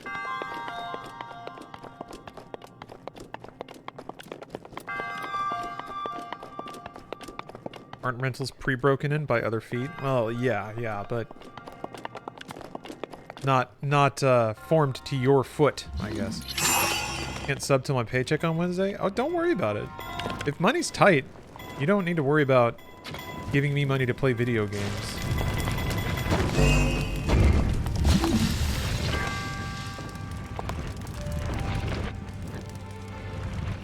I mean, if you really want to, I'll take it.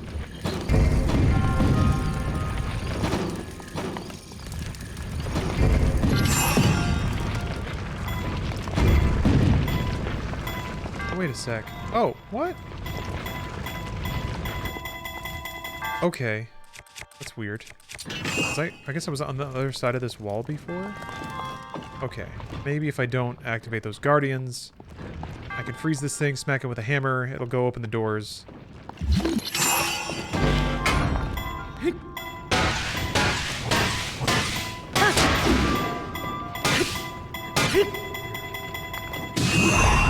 we go.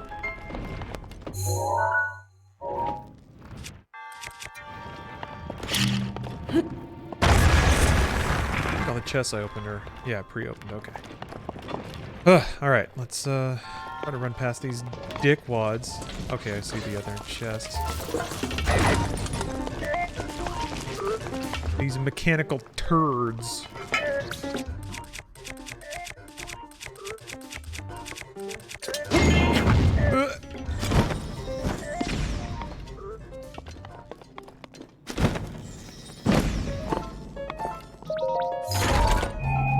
I'll see you, Green Gobshite. Thanks for hanging out. Hopefully you have a good night. Ooh, that's all the chests, too. That's what we call a complete victory.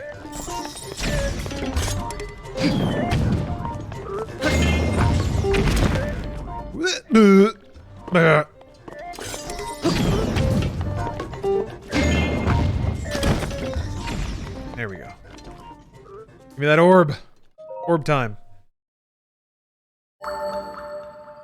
Oh, Sino, thanks for gifting a sub. Oh, look at that. How can you tell it's all the chests? The shrine has a little treasure chest icon next to it if you've found all the treasure chests inside of it. Yeah, peace out, ancient nerds.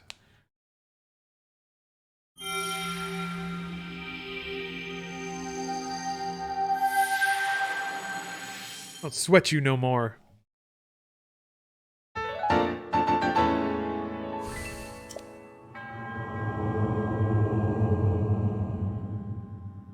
Man.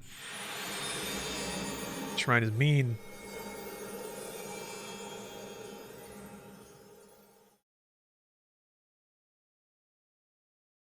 Okay, well that was even a diversion, because I'm still trying to make my way to the middle of Hyrule Field to get that first memory.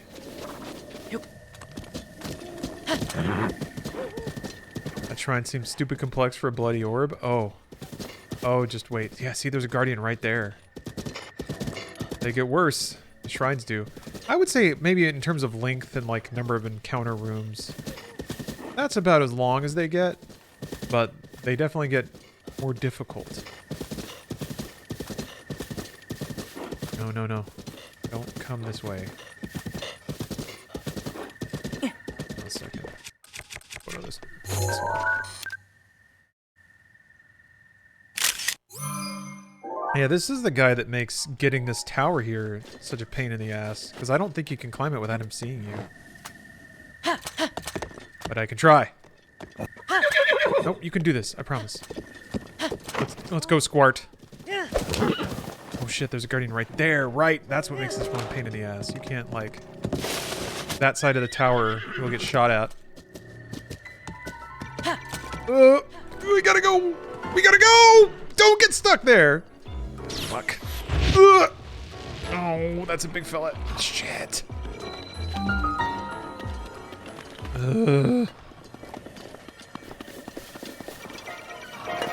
Oh yeah. They're like, they surround the whole tower. Fuck! Leave me alone! You bitch! Why are you doing this? You got some spicy news, JC? Yeah? I'm worried about the spiciness of your news, I'll be honest.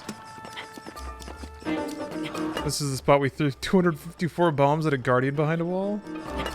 You actually kept count? Was it one of these that are like stuck in the ground? Oh!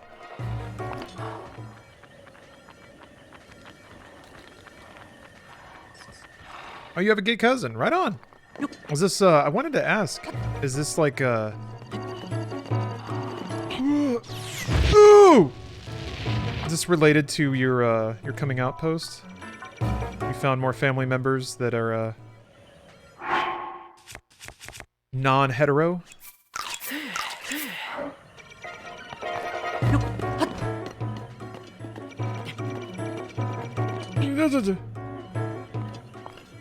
Oh, the bastard you're facing?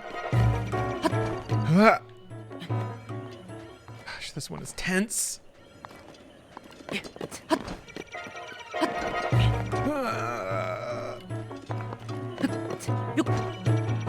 Ooh! There's another one that has a... So the spicier news. Ah, yes, there's even spicier news. Even more caliente. She's a lesbian. Okay. That's pretty spicy, I guess.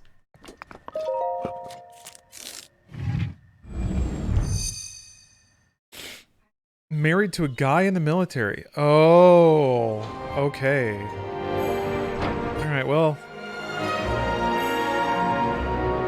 So I guess her hubby's deployed and the girls will play kind of thing. I have to admit, it does make me chuckle seeing the memes about like my hands look like this so she can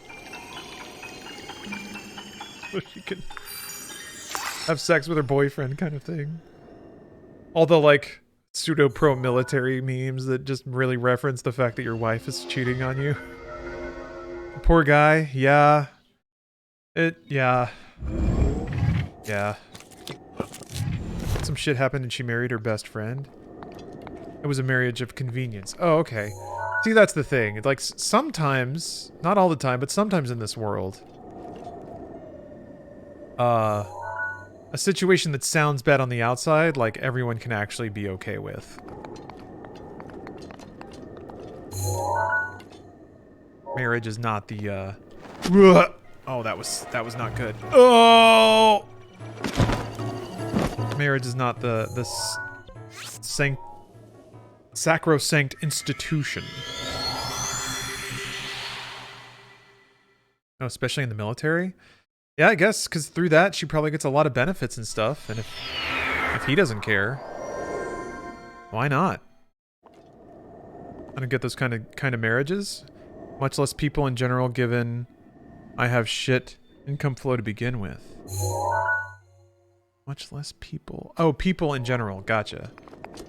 Well, I mean, if there are benefits to marriage, if you can get on somebody's health insurance or what have you, and you talk it over with somebody and they're cool with it, why not? I don't think they can hit you if you're gliding through the air. Oh.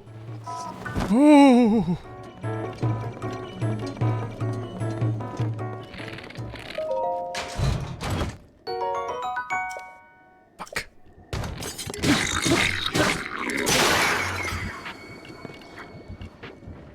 Okay, well, that was good timing.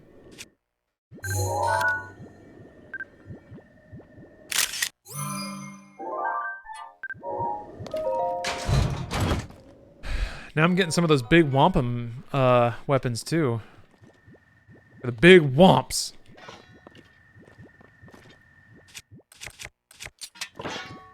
Eh. Oh. No. Oh.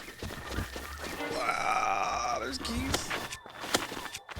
Wait, there. Horse, save me! Ooh!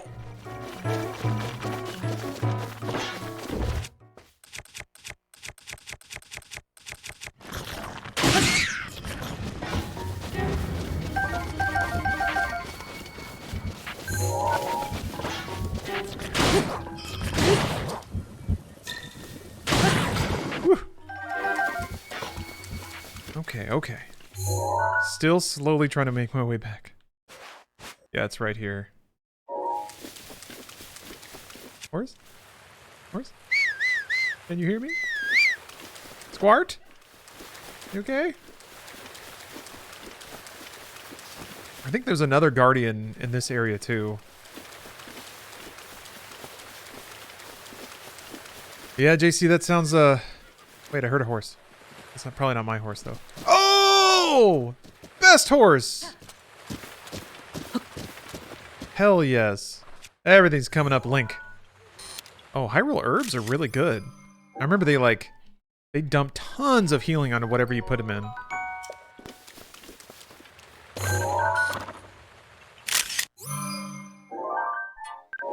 Best horse is the motorcycle. Does the motorcycle come if you whistle for it? How's that work? Or does Link like have a little gadget that he just goes boop? Oh, what is that? What is that? What are you? Oh, okay. Oh, you summon it? It just shows up wherever? Yeah, Marzar, this is vanilla cell shaded. There is a shader. So it some of the colors have been like changed and brightened, I think. Which I think goes pretty well with the enhanced resolution and clarity. Truffles and radishes are the best? Yeah. But like you put one of those with an herb? I think herbs give you yellow hearts. I could be super wrong about that, but they give you like the armor hearts. Grass is it's too much grass. I can't take a picture of the stupid acorn. Oh, you can't take pictures of acorns. Alright.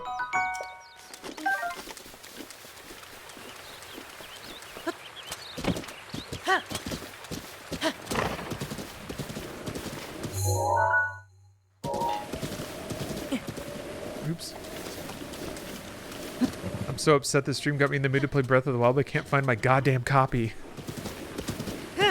Yeah, I felt bad because I lost my cartridge. I have a lot of fond memories attached to that cartridge, but that's okay. The game exists apart from that. That's vexing though, when you just get like, when you get the itch, you got the fever, but you can't find the one thing you need. That was me trying to set up for Silent Hill Shattered Memories. I couldn't find my goddamn sensor bar. I still don't know where it is. Everything else about my stupid Wii U I have my dumb external hard drive, I have the, alright. I have the power supply.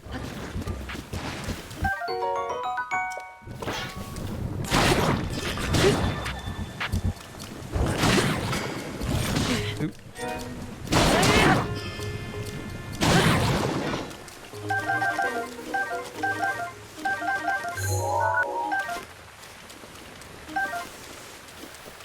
Alright, let's go see what Zelda's got to say. Yeah, there's a guardian right there!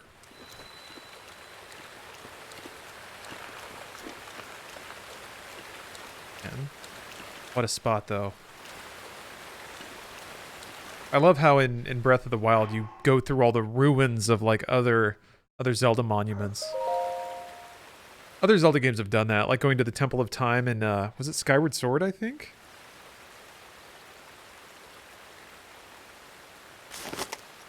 I got a 4K monitor from Google today for $15? Whoa! Now that's a swipe. Nice move. Oh, well, Wind Waker, does it have a Temple of Time in Wind Waker? Wind Waker, you went to Hyrule Castle and it like played the Hyrule theme from Link to the Past, which was super cool. Temple of Time's underwater. It was Twilight Princess. That's right, because it had that weird like that seals the darkness. Statue puzzle. You have shown unflinching bravery and skill in the face of darkness and adversity, and have proven yourself worthy of the blessings of the goddess Hylia. Whether skyward bound, adrift in time, or steeped in the glowing embers of twilight, the sacred blade is forever bound to the soul of the hero. We pray for your protection, and we hope that the two of you will grow stronger together as one.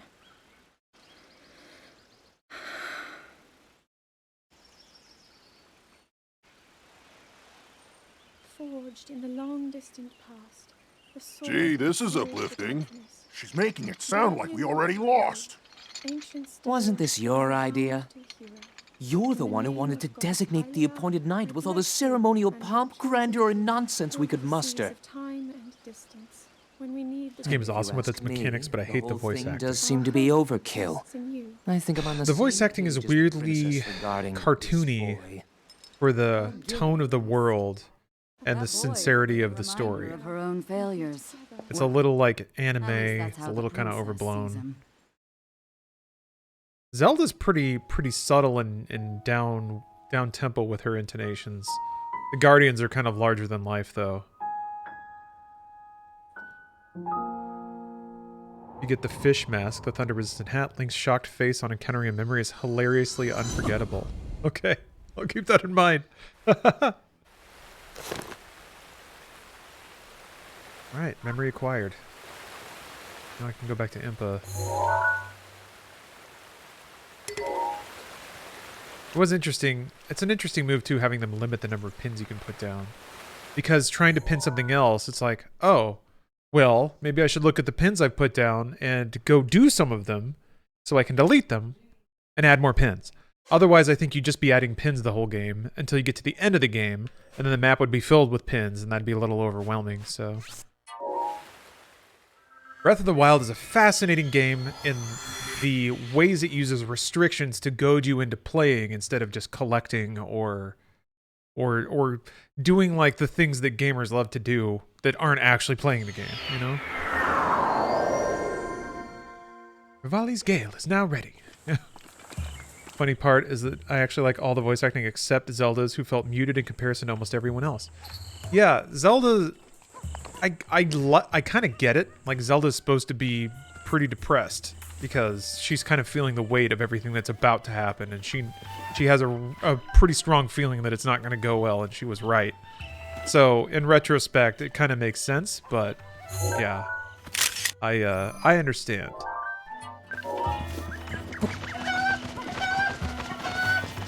Fly to the chicken. Flappity flap, flap, flap. Just spraying feathers. So upset. Oh! Uh-oh.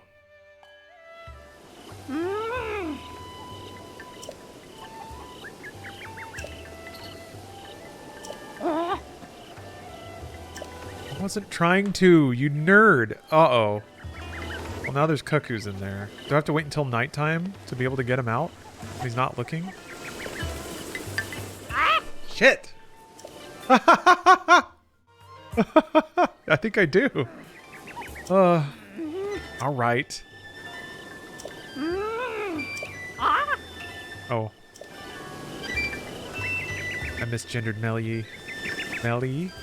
Probably just Melie. Melie? Anyway, it's immaterial. I'm gonna go talk to Improv.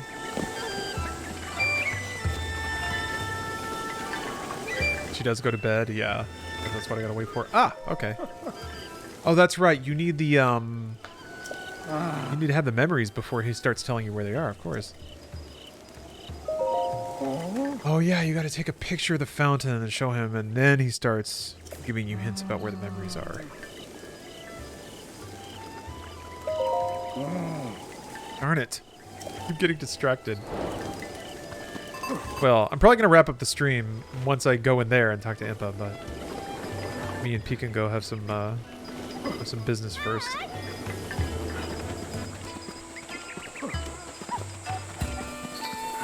Oh, wait. Squeegee? No, the candle's on my desk. It's right here. Let me wiggle my fingers in front of it.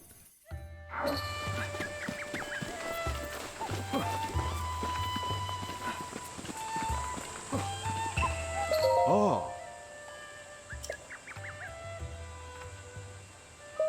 Oh. Oh, yeah.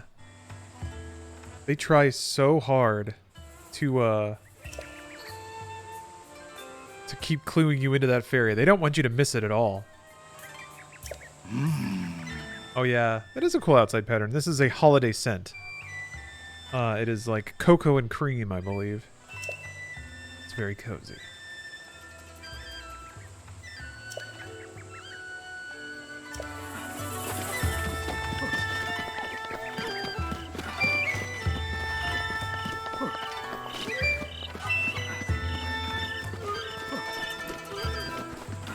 It's got those Bath and Body scent warmer things. Oh, like the dish that just has like scented oil in it. I always go for balsa wood or Christmas morning for my cabin-themed office. Ooh, balsa wood smells cozy. Ooh, wait. I think I'll go chill out. Just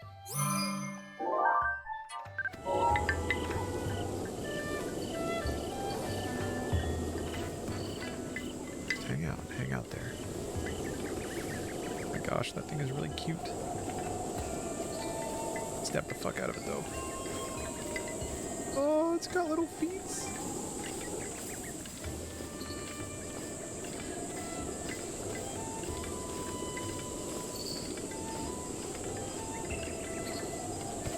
Ah! Aw. Oh, you have to shoot it with an arrow. Oh, okay. I thought I could sneak strike it for some reason.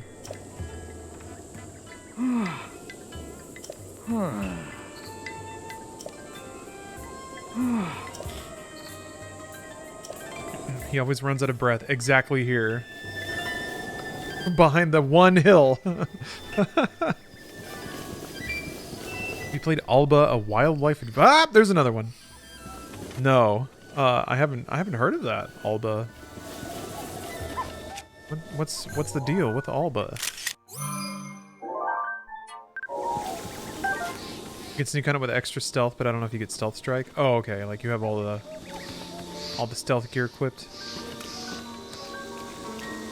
Grab some more fairies.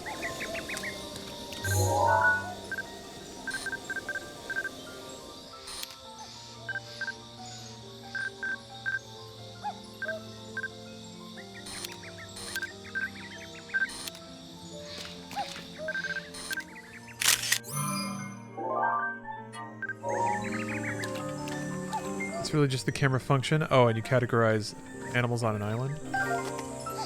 There is something very pastoral about taking photos of cute animals. It reminds me of that one PS3 game, Africa. Did that ever come out? Maybe that never came out. I remember being excited for that. And then either it came out and it was a total dud, or it never came out at all. I can't remember. But you were just supposed to be on safari, taking pictures of animals. That's it. If you hold fairies, you can get over the max spawn rate to show up. Max spawn rate of what?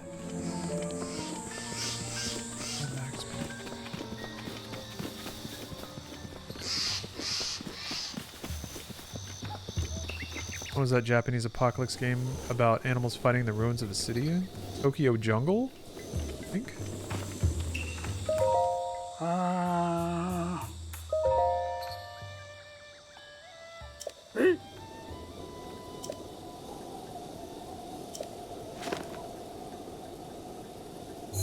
Oh, spawn rate of fairies? Oh, so the more fairies you hold, the more they will spawn?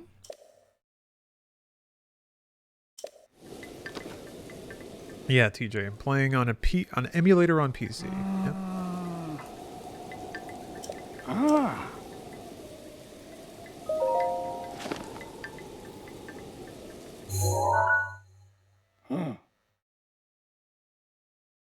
Oh, fairies stop spawning if you have 4?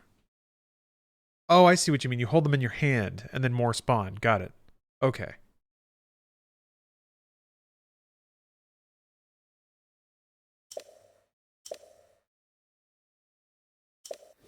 This is really cool, too, because he gives you relative directions. Kind of like we're talking about with Morrowind. It's like, go east of that. So you look at a map, you find your waypoint, and then you just kind of generally look in the direction he advises.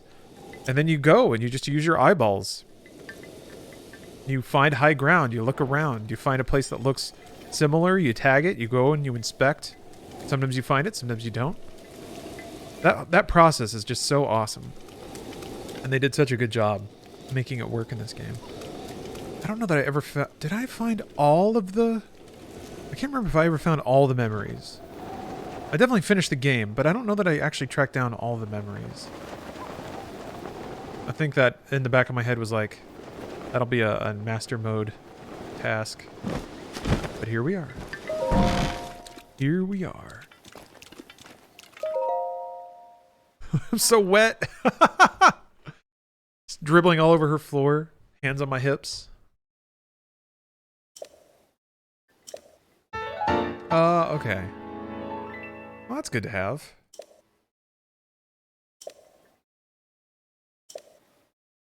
Okay. All right. There's our guy.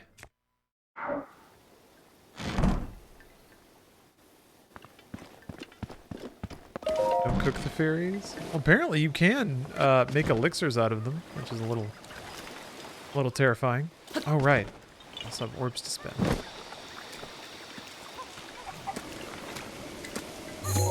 Stupid bird. Stupid bird. Dumb, stupid, stinky bird.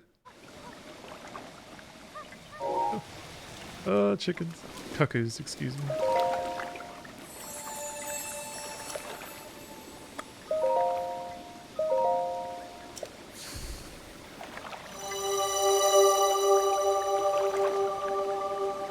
Yeah, the fairies do a lot. That's true.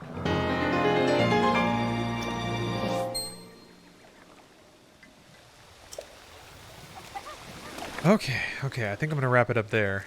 Got a fair amount done today. I guess next session is gonna be wiggling my way all the way. Oh wait, hold on. Bench log. Gonna have to not only find all the cuckoos, but I gotta get my ass all the way up here so that I can get Rivali's Gale. That's a lot. There's gonna be a lot. There's gonna be. That's a long journey. There's a lot of shrines that I'm sure I'll get distracted with along the way. And yeah, maybe I need to knock out some of these pins I have tagged up. But well, thank you all very much for watching. Thanks for your time, your conversation, your subs, your cheers. Really just everything. I appreciate it. Thank you for enduring my my often overwrought opinions about video games. Let's see. I should be back streaming tomorrow. I don't know if I have any plans yet. Bruce and I usually get some gaming going tomorrow. Tomorrow, I think I wanted to try to finish the Halo Infinite campaign. I want to go back to either Silent Hill Shattered Memories or Fahrenheit or both. Because I'd like to just wrap those up. And then also I still want to do the Pandemonium raid in 14. Given that I haven't done the raid itself, I have very little confidence that I can even attempt the Savage. I probably don't even have the item level for it. But that's kind of what's on my mind right now. So Chrono Cross is still there. Tales of Arise is still there. Fantasian is still there. And I've been playing a lot of Quake again because I started over on the Xbox version so I can get hot achievements. My idea was that I would get back to where I was before. I think I was on the first map pack. So now I'm playing through on Nightmare because I want those sweet achievements. And it is fun playing that game on Nightmare. I want to see you go through P1 through 4. P1 through Pandemonium 1 through 4. Got it. Yep. I want to as well. It took me a second. So they already have 4 parts out? I guess that's how they do them, right? They do them in like 4 chunks. Is there a novelization of Quake? That'd be great. So that's what's on deck. That's what's on deck for tomorrow. Later on this week, I'm going to take a couple days off because it's my birthday week, and Steph is taking me to a couple of meals, and I want to go. I want to go skating. I want to go to an arcade, and then maybe go to a gun range. It's been a while. It's been a while since I've squeezed off some rounds. I don't know why that verb in relation to shooting is really fun to say. And then somewhere in there, hopefully, my birthday wish is that I can crush a Four Loko while playing Rock Band. That's core Lawrence right there. But I probably won't go too heavy on the drinking. And then even this, I might even be able to go wrestling. Maybe. It depends how. Well, anyway, that's immaterial to the stream. That's just me talking. Yeah, every boy's wish. Exactly. Well, thanks again for watching. Hope you guys all have a great night. And I'll catch you next time. Bye, y'all.